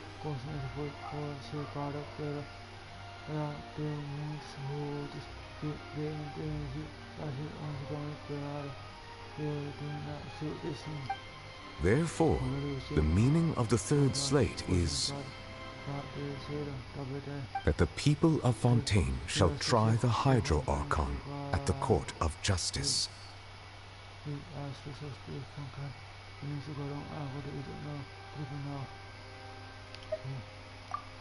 Yes, it refers to our present situation. I think I'm following now. So, what you're saying is, even though we decided to put on this trial to avoid fulfilling the prophecy, in truth, everything we've done has happened exactly as the prophecy foretold. So now, it seems, we're the ones making sure it comes true.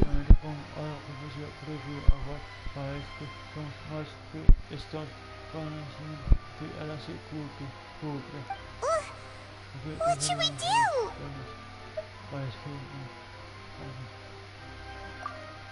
Huh. No matter what, the prophecy will be fulfilled. Is this what it feels like to be a prisoner? If that's the case, does that mean the scene in the fourth slate will also be fulfilled soon?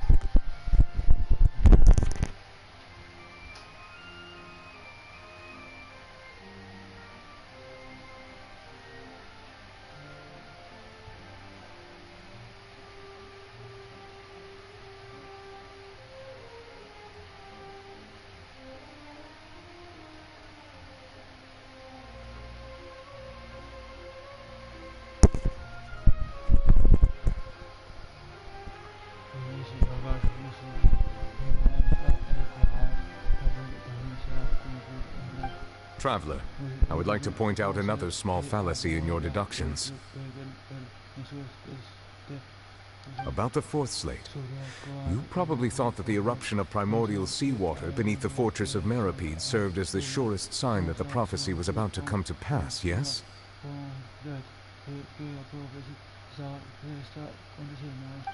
However, I believe that rather than being a sure sign, that eruption could in fact only be a small warning of something far worse to come.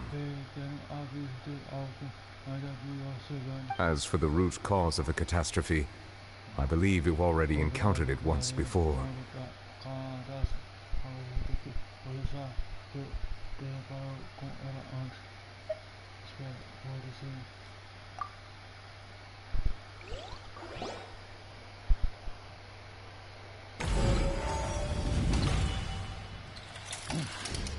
This eruption was just a small warning of the things to come. We must find the root.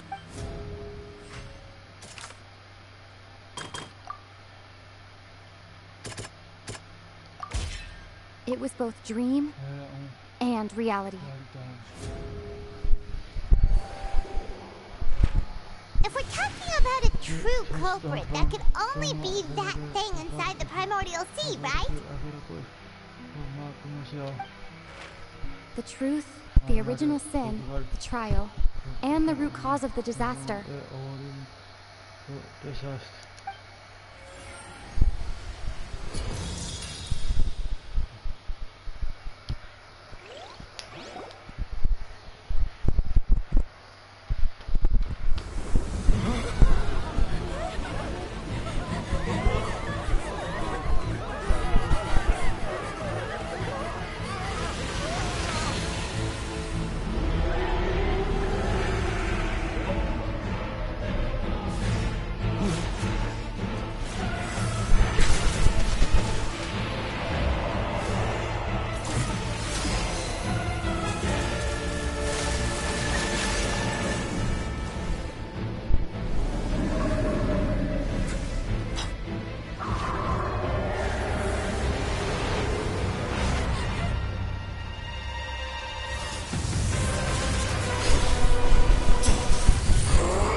Wait, was that the huge whale you saw in your dream?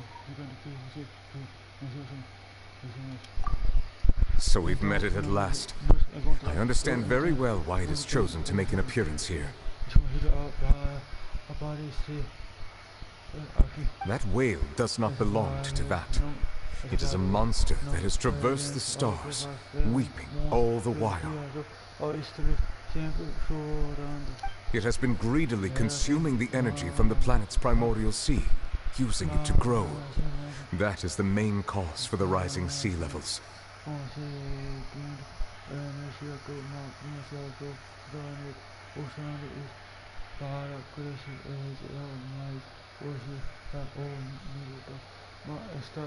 And once it has finished consuming all of the energy contained within the sea, its next step will be...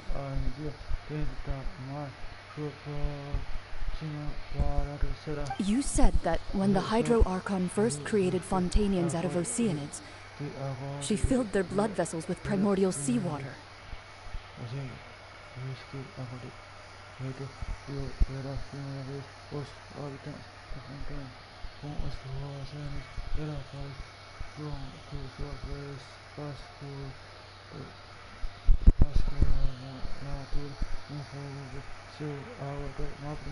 Precisely.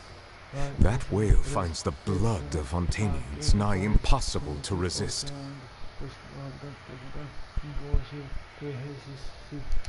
Therefore, when it left the primordial sea, it decided to make its next stop a packed opera house full of food. Food in the form of Fontanians.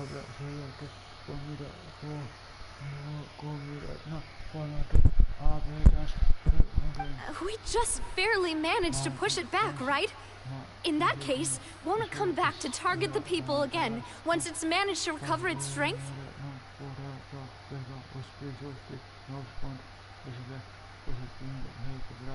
That is correct. Indeed, it is more accurate to say that we should thank that Harbinger for buying us some time. Without him, the whale would have likely come onto land far sooner.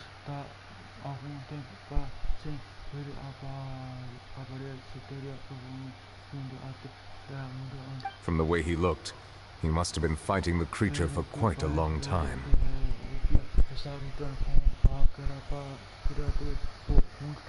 That battle maniac. We've always known that he had a special connection with that whale, but we definitely didn't expect it to help us out like this.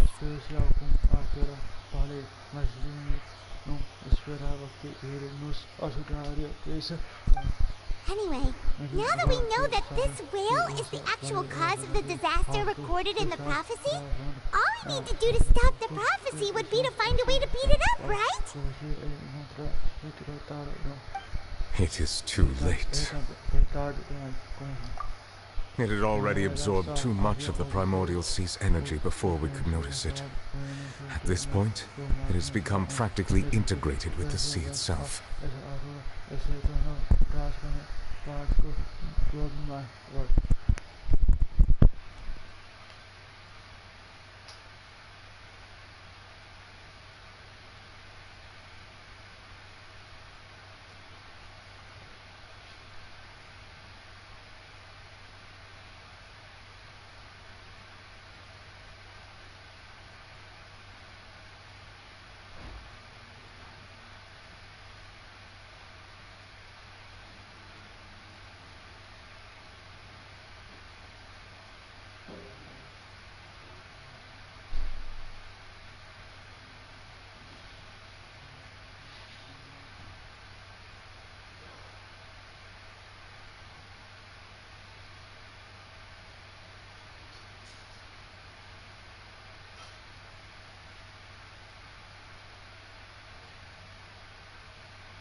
Even if the entirety of Teyvat were to be destroyed, it could still survive and swim off towards some other world. That's not something I will accept. We've already done everything we can, and we even found the true culprit.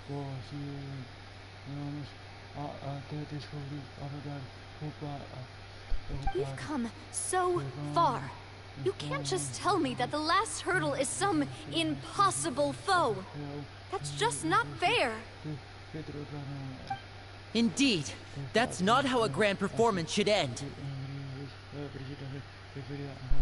I'll fight it to the end, no matter what. So the prophecy will be fulfilled no matter what, huh?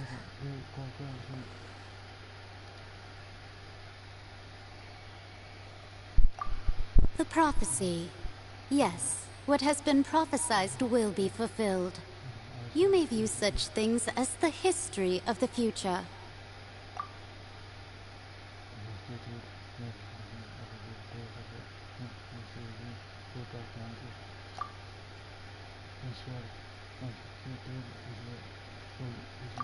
Just as prophecies are usually only the future as seen from the perspectives of the gods, could things be happening in hidden corners where the god's gaze does not fall?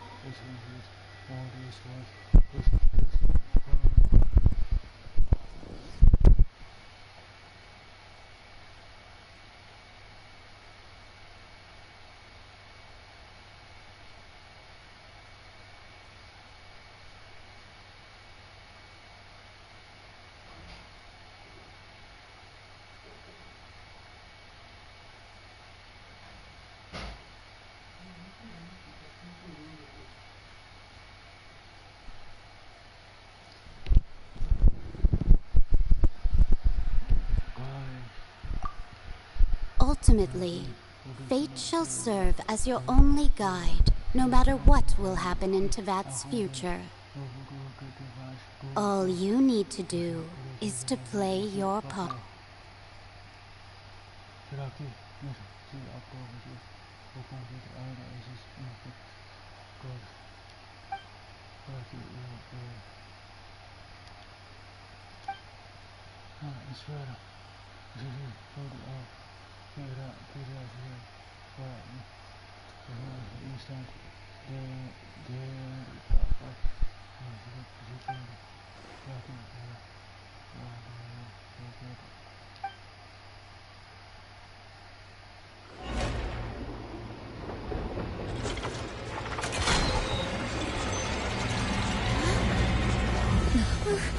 What's happening with the aura trees? I believe it is preparing to carry out the death sentence.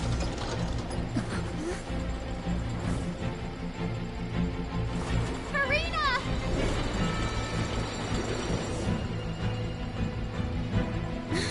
No, I still need answers.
Sorry.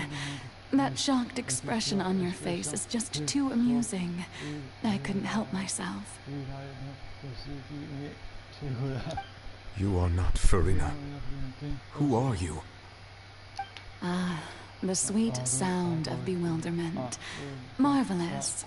A sure sign that my attempt to deceive everyone was a resounding success. But to answer your question, I am Focalor. You know, the god. Focalor, why did you deceive us? Oh, that wasn't my goal, of course. Goodness, no. But I had to fool everyone else too, if I was to stand any chance of deceiving. The heavenly principles. Deceiving the heavenly principles? It's all because of that pernicious prophecy. Dreadful, wasn't it? Everyone doomed to dissolve. Fontaine condemned to be flooded. One was not amused. In fact, one was positively bemused when that problem was thrust upon me by my dearest predecessor. That's the former Hydro Archon Egeria for the uninitiated. It hardly gets more disastrous than a preordained national catastrophe. Now does it?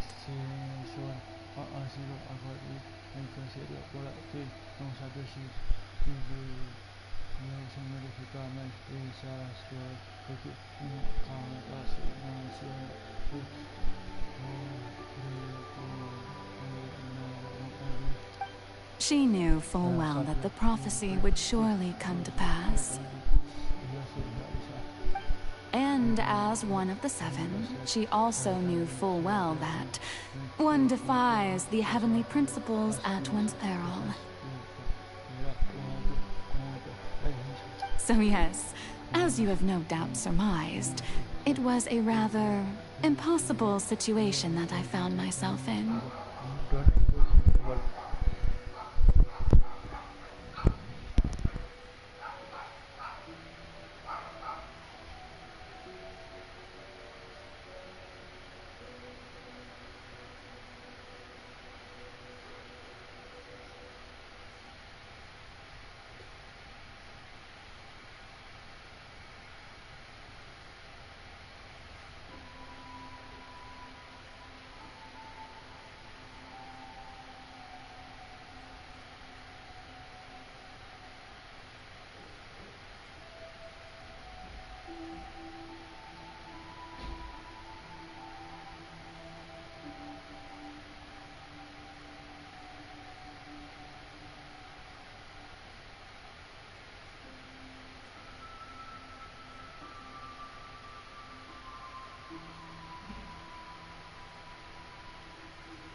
I spent a terribly long time mulling it over, alone on the ocean floor.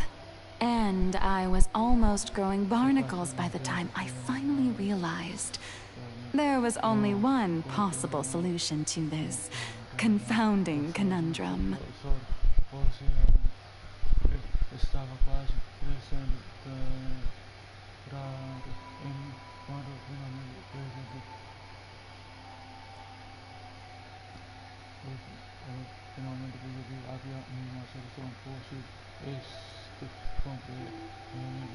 I had to outwit the heavenly principles, allow the prophecy to be fulfilled, ostensibly at least, while saving everyone at the same time.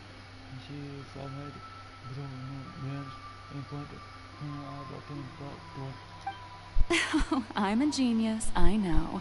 I can only assume that's why Egeria chose me as her successor.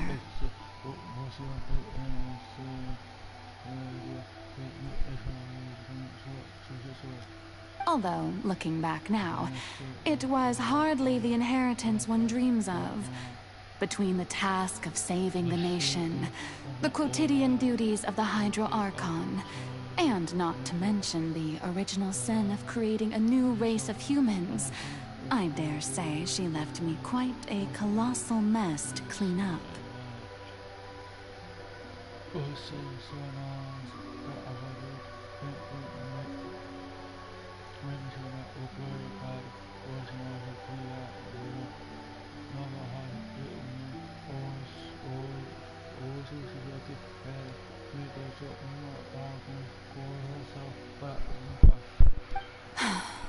But one can only play the hand one is dealt. I did not choose this, any more than I chose to be one of her Oceanid familiars.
So you were also once one of the Oceanids, transformed into a human by Egeria's hand.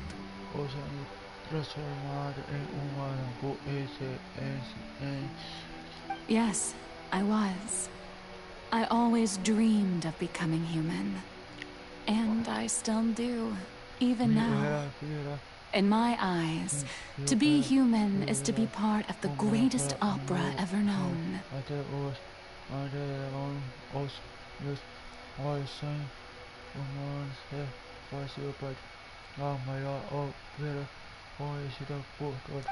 After becoming a god, I separated my divinity from my body and spirit, leaving behind only a self that was as naive and bewildered as my past self on her first day as a human being.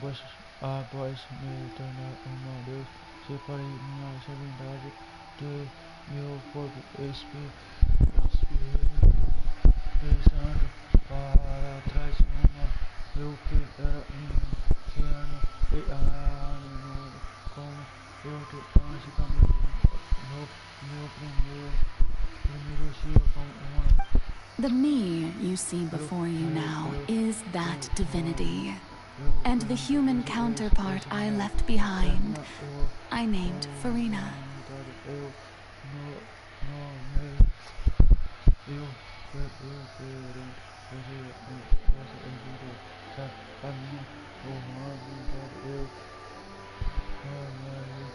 She could feel joy, sorrow, and everything in between.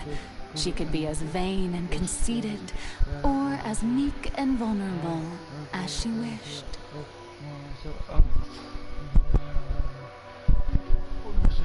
Her strengths were of a kind only a human could possess, as were her shortcomings. But in my eyes, Farina's humanity was what made her perfect. She was perfectly human in every way. The person I always wanted to be.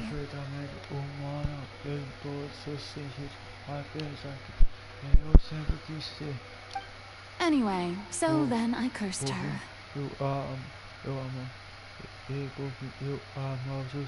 All part of the plan, of course. The plan to deceive the heavenly principles. Do you still remember the final scene of the prophecy? The Hydra Archon, alone, weeping on her throne. In order that the prophecy might appear fulfilled, I invited Farina to be an actress, to play the part of the Hydra Archon in the prophecy.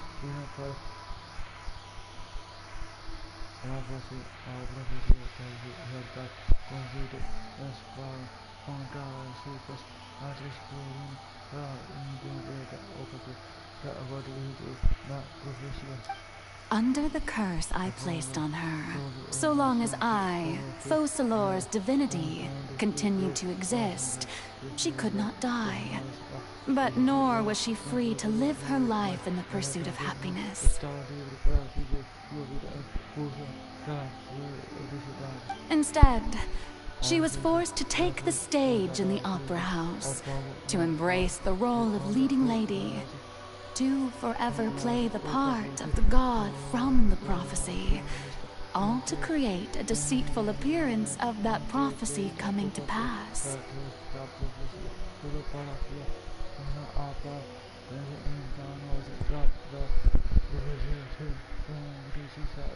I suppose now you probably understand why your court is called the Opera Epiclese.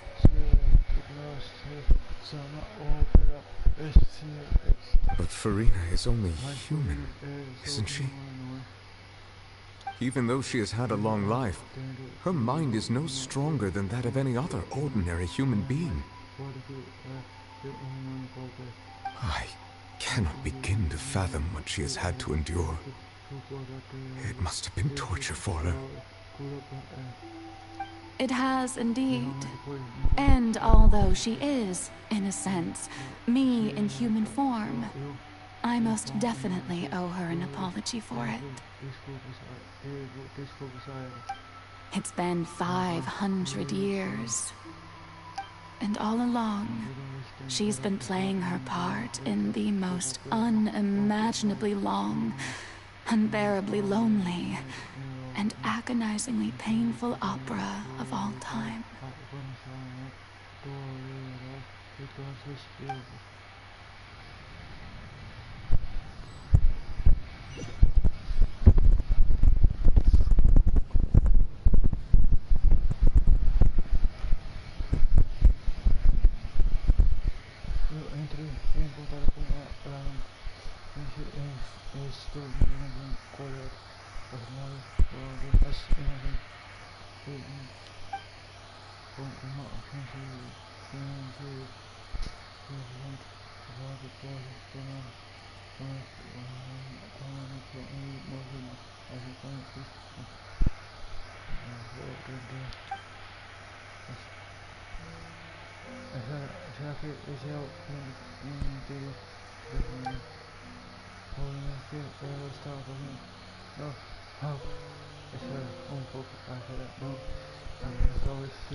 Oh, who permitted you to come onto the stage? Now, I understand your admiration for my august self, but I must ask you to keep to the rules.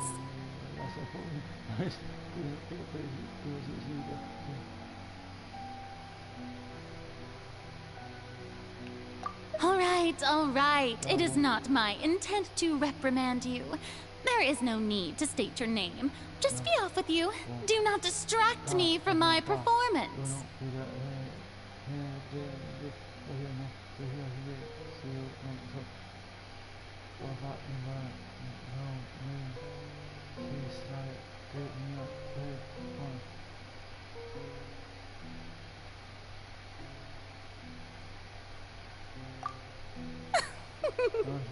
Oh, do not jest.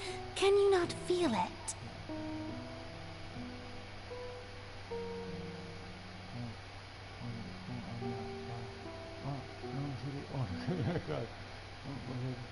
I am Focalor.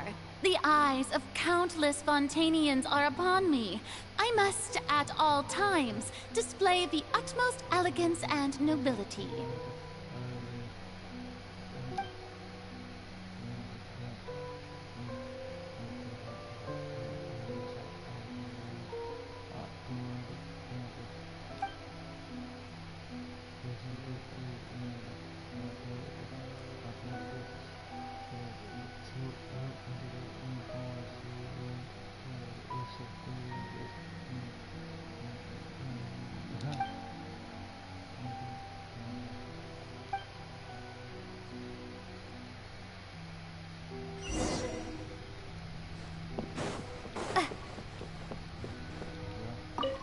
Dear audience, the performance is experiencing a technical difficulty, but worry not.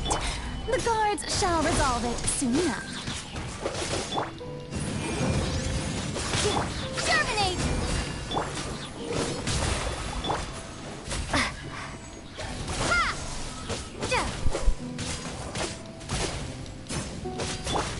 This is order. Solidify! Incinerate! Yep, hit.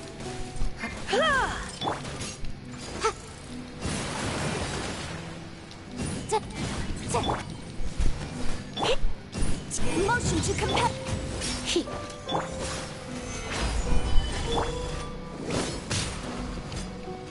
Scatter!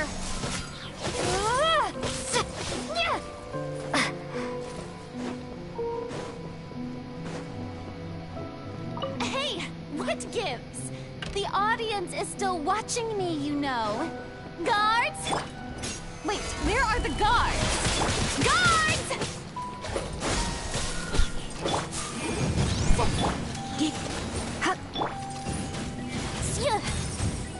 Breath of the flame!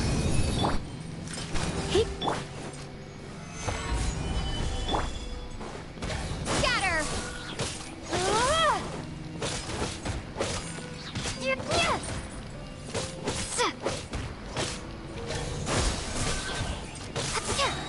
Spring forth!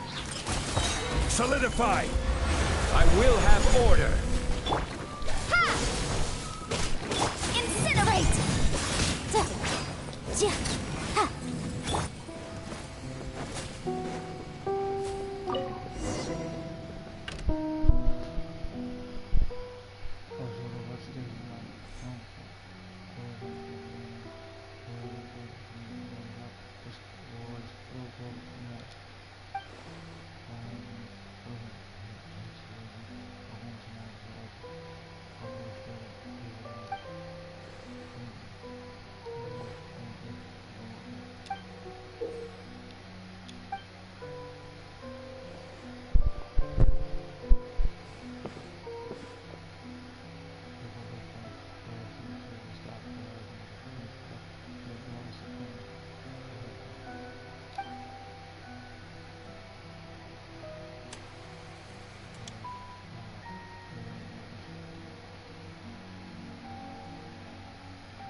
Farina. Farina. Huh? Who's that? Who's calling me? Where are... Be not nervous. Be not afraid. I am before you. Wait a moment. You're... near me? How can this be?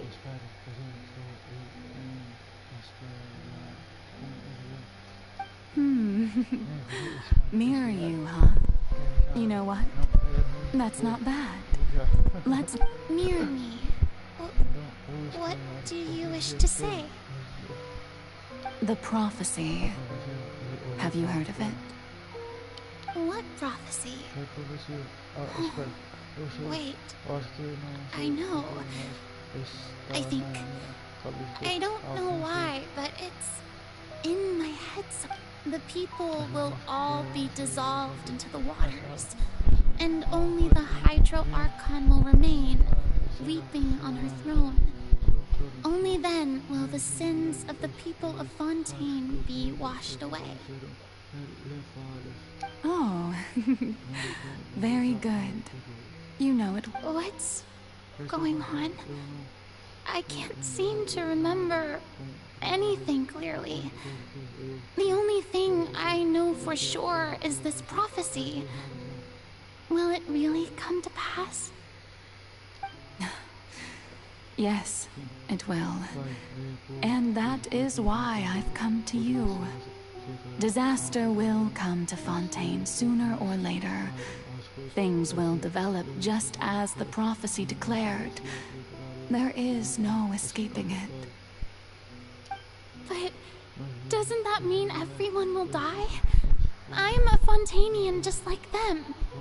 Will I dissolve too?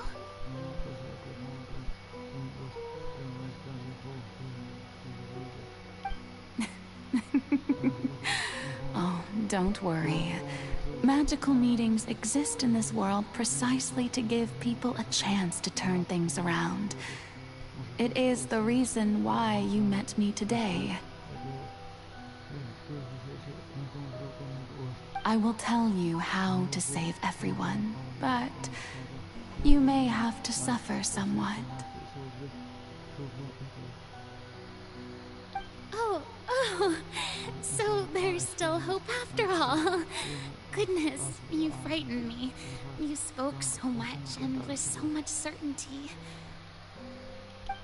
As for the suffering, well, I will admit that the first thing that came to mind was, why do I have to be the one to suffer? But if the prophecy will come true, I'll also die anyway, right? So if I've already met you as my magical meeting in this world, if there were scales, with all the people of Fontaine on one side, and my pain on the other, is it not obvious where the scales should tilt?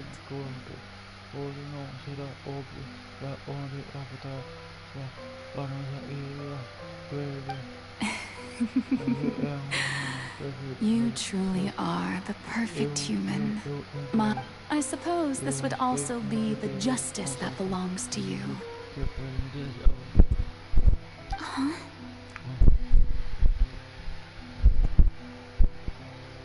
Don't worry, it's nothing. Listen well. Fontaine has just lost its Hydro Archon. I need you to play a role. That of the new Archon. Play as a god? That's right. You must begin a never-ending masquerade. You must never let anyone suspect your identity. If you can keep it up, then I shall have my way of defying this prophecy.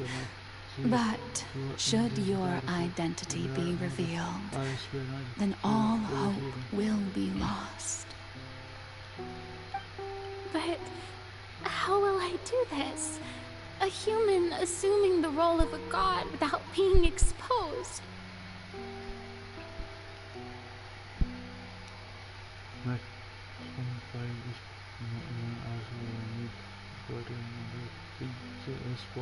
Don't worry. What you must do is not to turn yourself into a real god. You simply need to play the role of a god as humans imagine them to be. Being a human yourself, I'm sure you already know what such an entity would be like. Remember, your true challenge will not be pursuing divinity, but contending against humanity.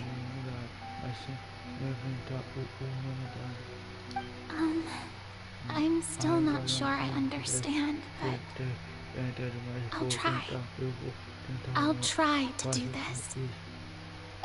So, how long am I going to have to play this role? To accomplish this mission, you will have to stay on the stage for many, many years. You will endure and not grow old until your task ends.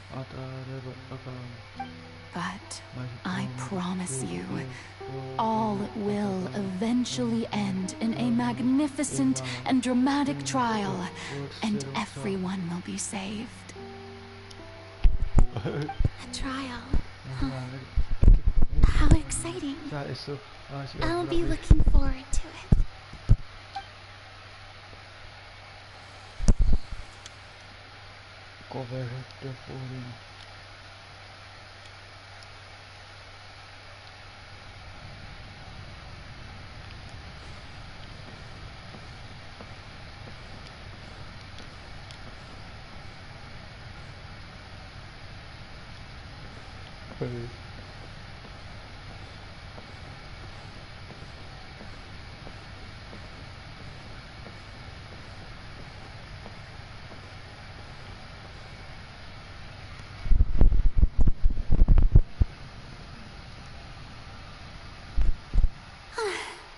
The Maison Cardinalise has announced my accession, but this is my first time facing the people.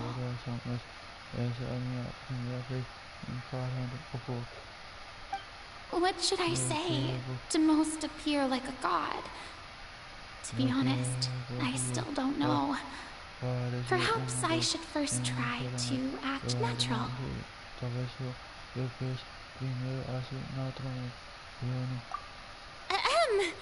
Ladies and gentlemen, good evening, and welcome to the Opera Epiclese.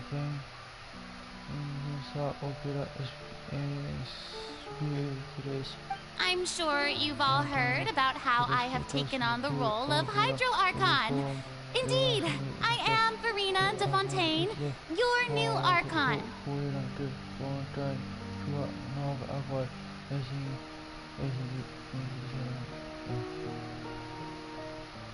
In truth, I know little about becoming a nation's new god, but it will be my honor to guide you all. As the god Focalor, the god of justice, I shall do all within my power to lead you into an age of fairness and justice.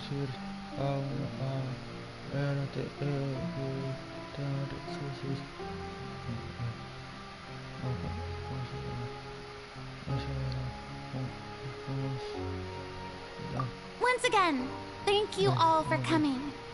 If you should have any questions or suggestions, please send them to the Maison Cardinalise. This should do it. I thought I might stammer, but thankfully, I was able to convey my thoughts just fine. Okay, and next. That's the new Hydro Archon. Is this some kind of joke by the Maison? I would have thought that a being that surpasses humanity would be a bit more assertive.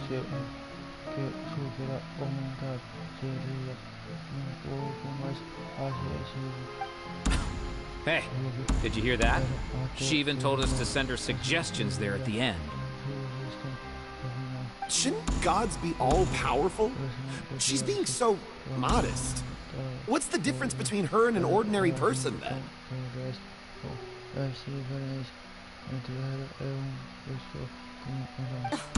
If you ask me, perhaps the succession didn't actually happen. She might just be a maison back puppet.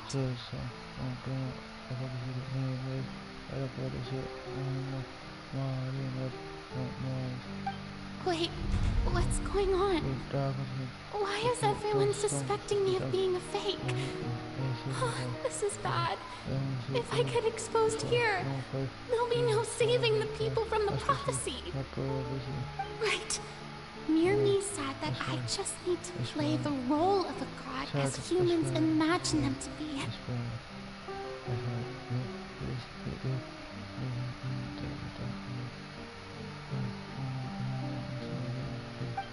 Calm down, Furina. Think. What do the people want? How would they imagine a god to speak and act? Assertive, with a strong sense of presence. One who can dispel all doubt. That is the character I'm fated to play.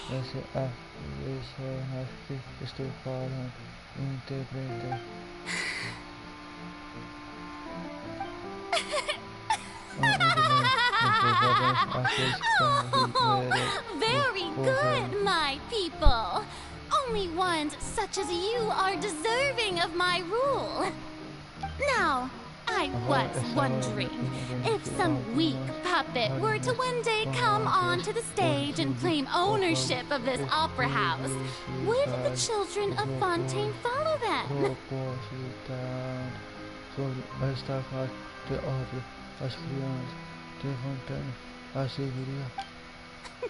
Well, it seems that you would all see right through them. Having passed my test, you are qualified to witness wondrous trials alongside my august self, here in this opera house.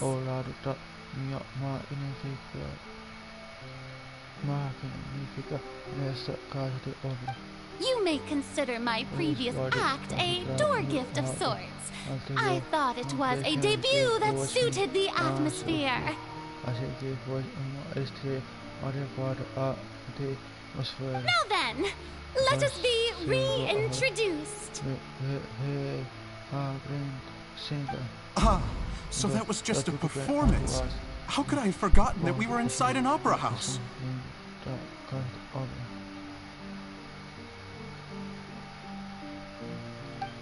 Personality. It's quite shocking.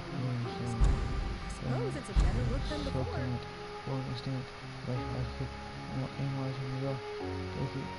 Such a fascinating and bold deity. How wonderful! Our future may yet be bright after all. It seems I've turned them around. Best follow this flow and restart my accession speech. My dear people, whether you acknowledge me or not, whether you trust me or nay, I say to you, keep faith in your ardor for justice. We have heard it said that this nation's sins can no longer be washed away. Well, I say that justice is most fragrant when it blooms amid sin.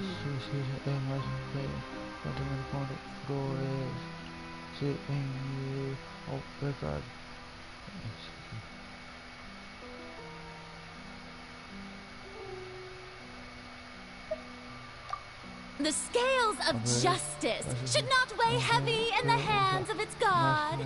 On one side, it must carry fairness and justice. And on the other, hoorays and applause. May law be the prayer on our lips. May judgment be our worship. Let us light the fires and drink to the future of Fontaine.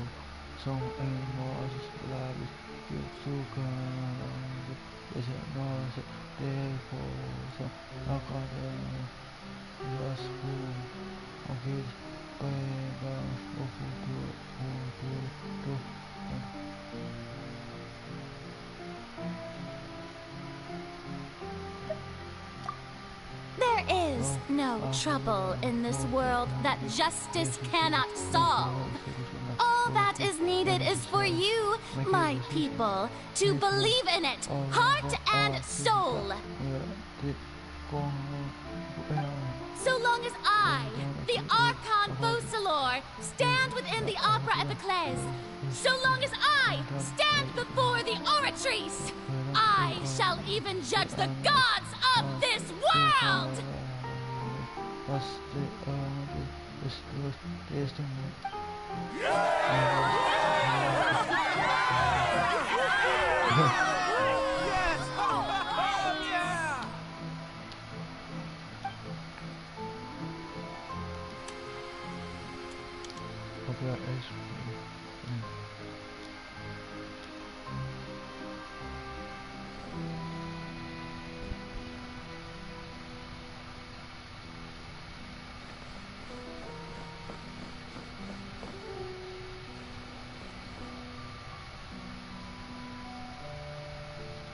Lady Farina, here are today's case reports, as well as a summary of the follow-up. Besides, If I may be... a magnificent... That's true, No need for fright, and do not take what I said before too seriously. Go now.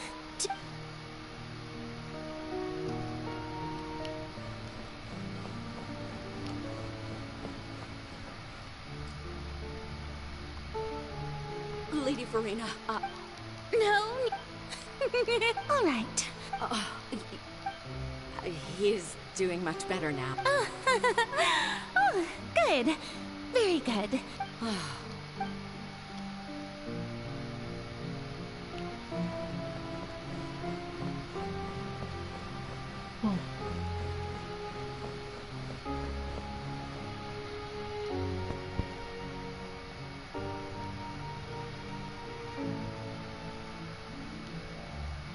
Lady Farina, here are the latest hydrological reports.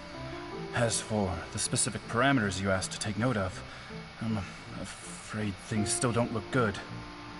I see. It's as I thought. All manner of sign. Well, as I understand it, Really? Have they found anything? I'm afraid that they haven't found any of...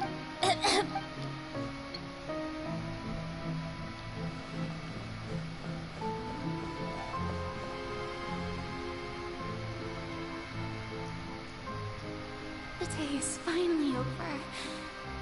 I haven't had a moment to breathe this whole time. But it's good to see that everything's getting... Maybe this is fine.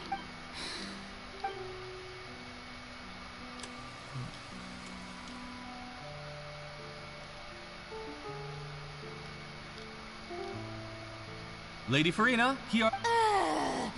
They'll be... Lady Farina. Indeed. Lady Farina, we're detecting... Understood.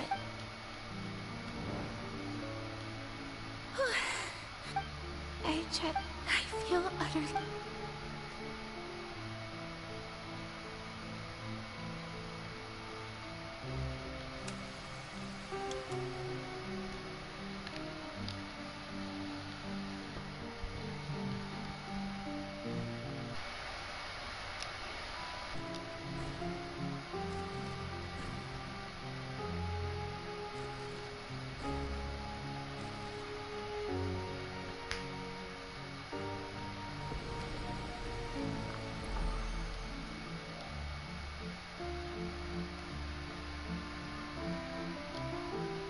Lady Farina, I've heard that the...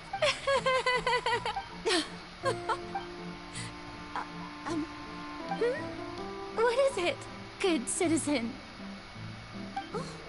Are you crying?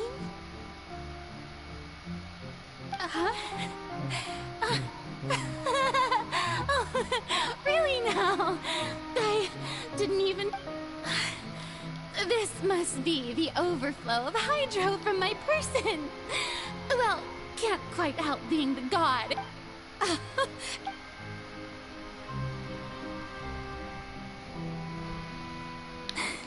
So, in hundreds of years, I Never have I want I can do. All I can do is keep.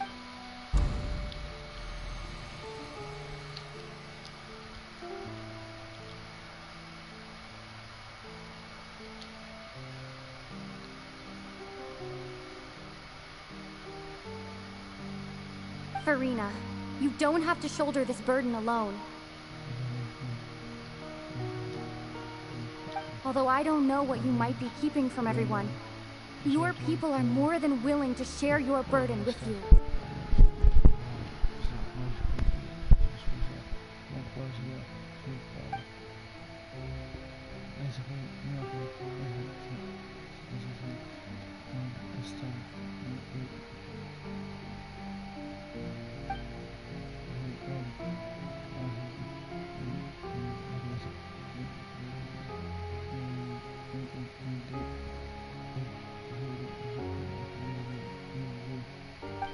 Share my burden. That's impossible. It was fated right from the start that this would be my duty alone. But even if your burden doesn't need to be shared, you can still choose to confide in someone.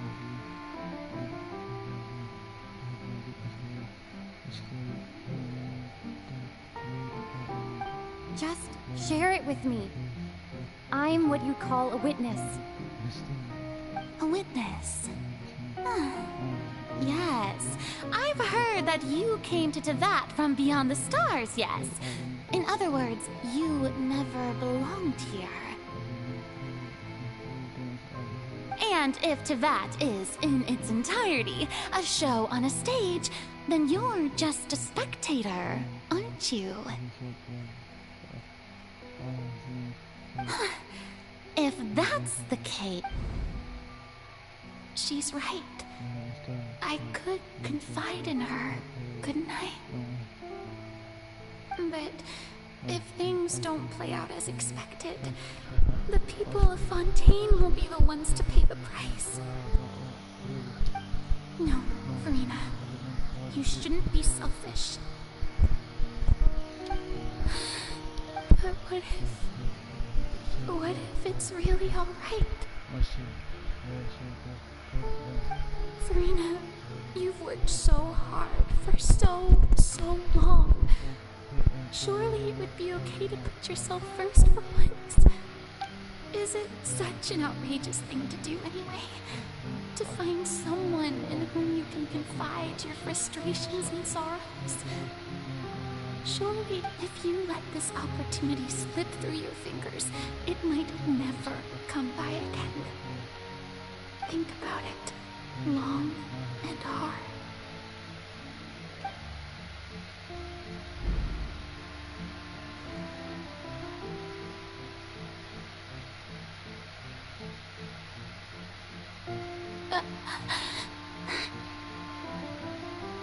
No, I have nothing to say. I am Farina, the Archon of Fontaine. Everything will surely get better. All you need to do, dear spectator, is to witness my performance until the curtains fall.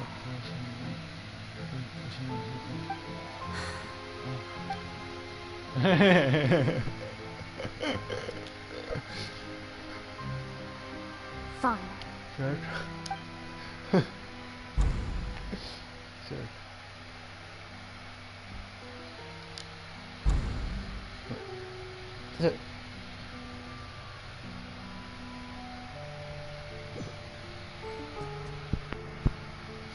So even Farina doesn't know the truth? You've never once let her in on the full plan?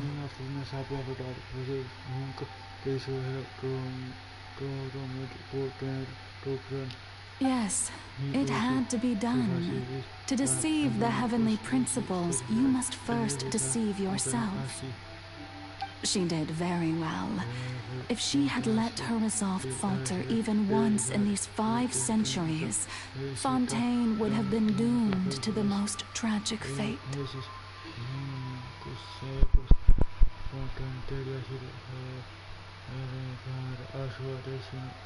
It seems that trusting humanity was the right decision after all. I believe that I understand how your deception works, but that is only half the truth, is it not?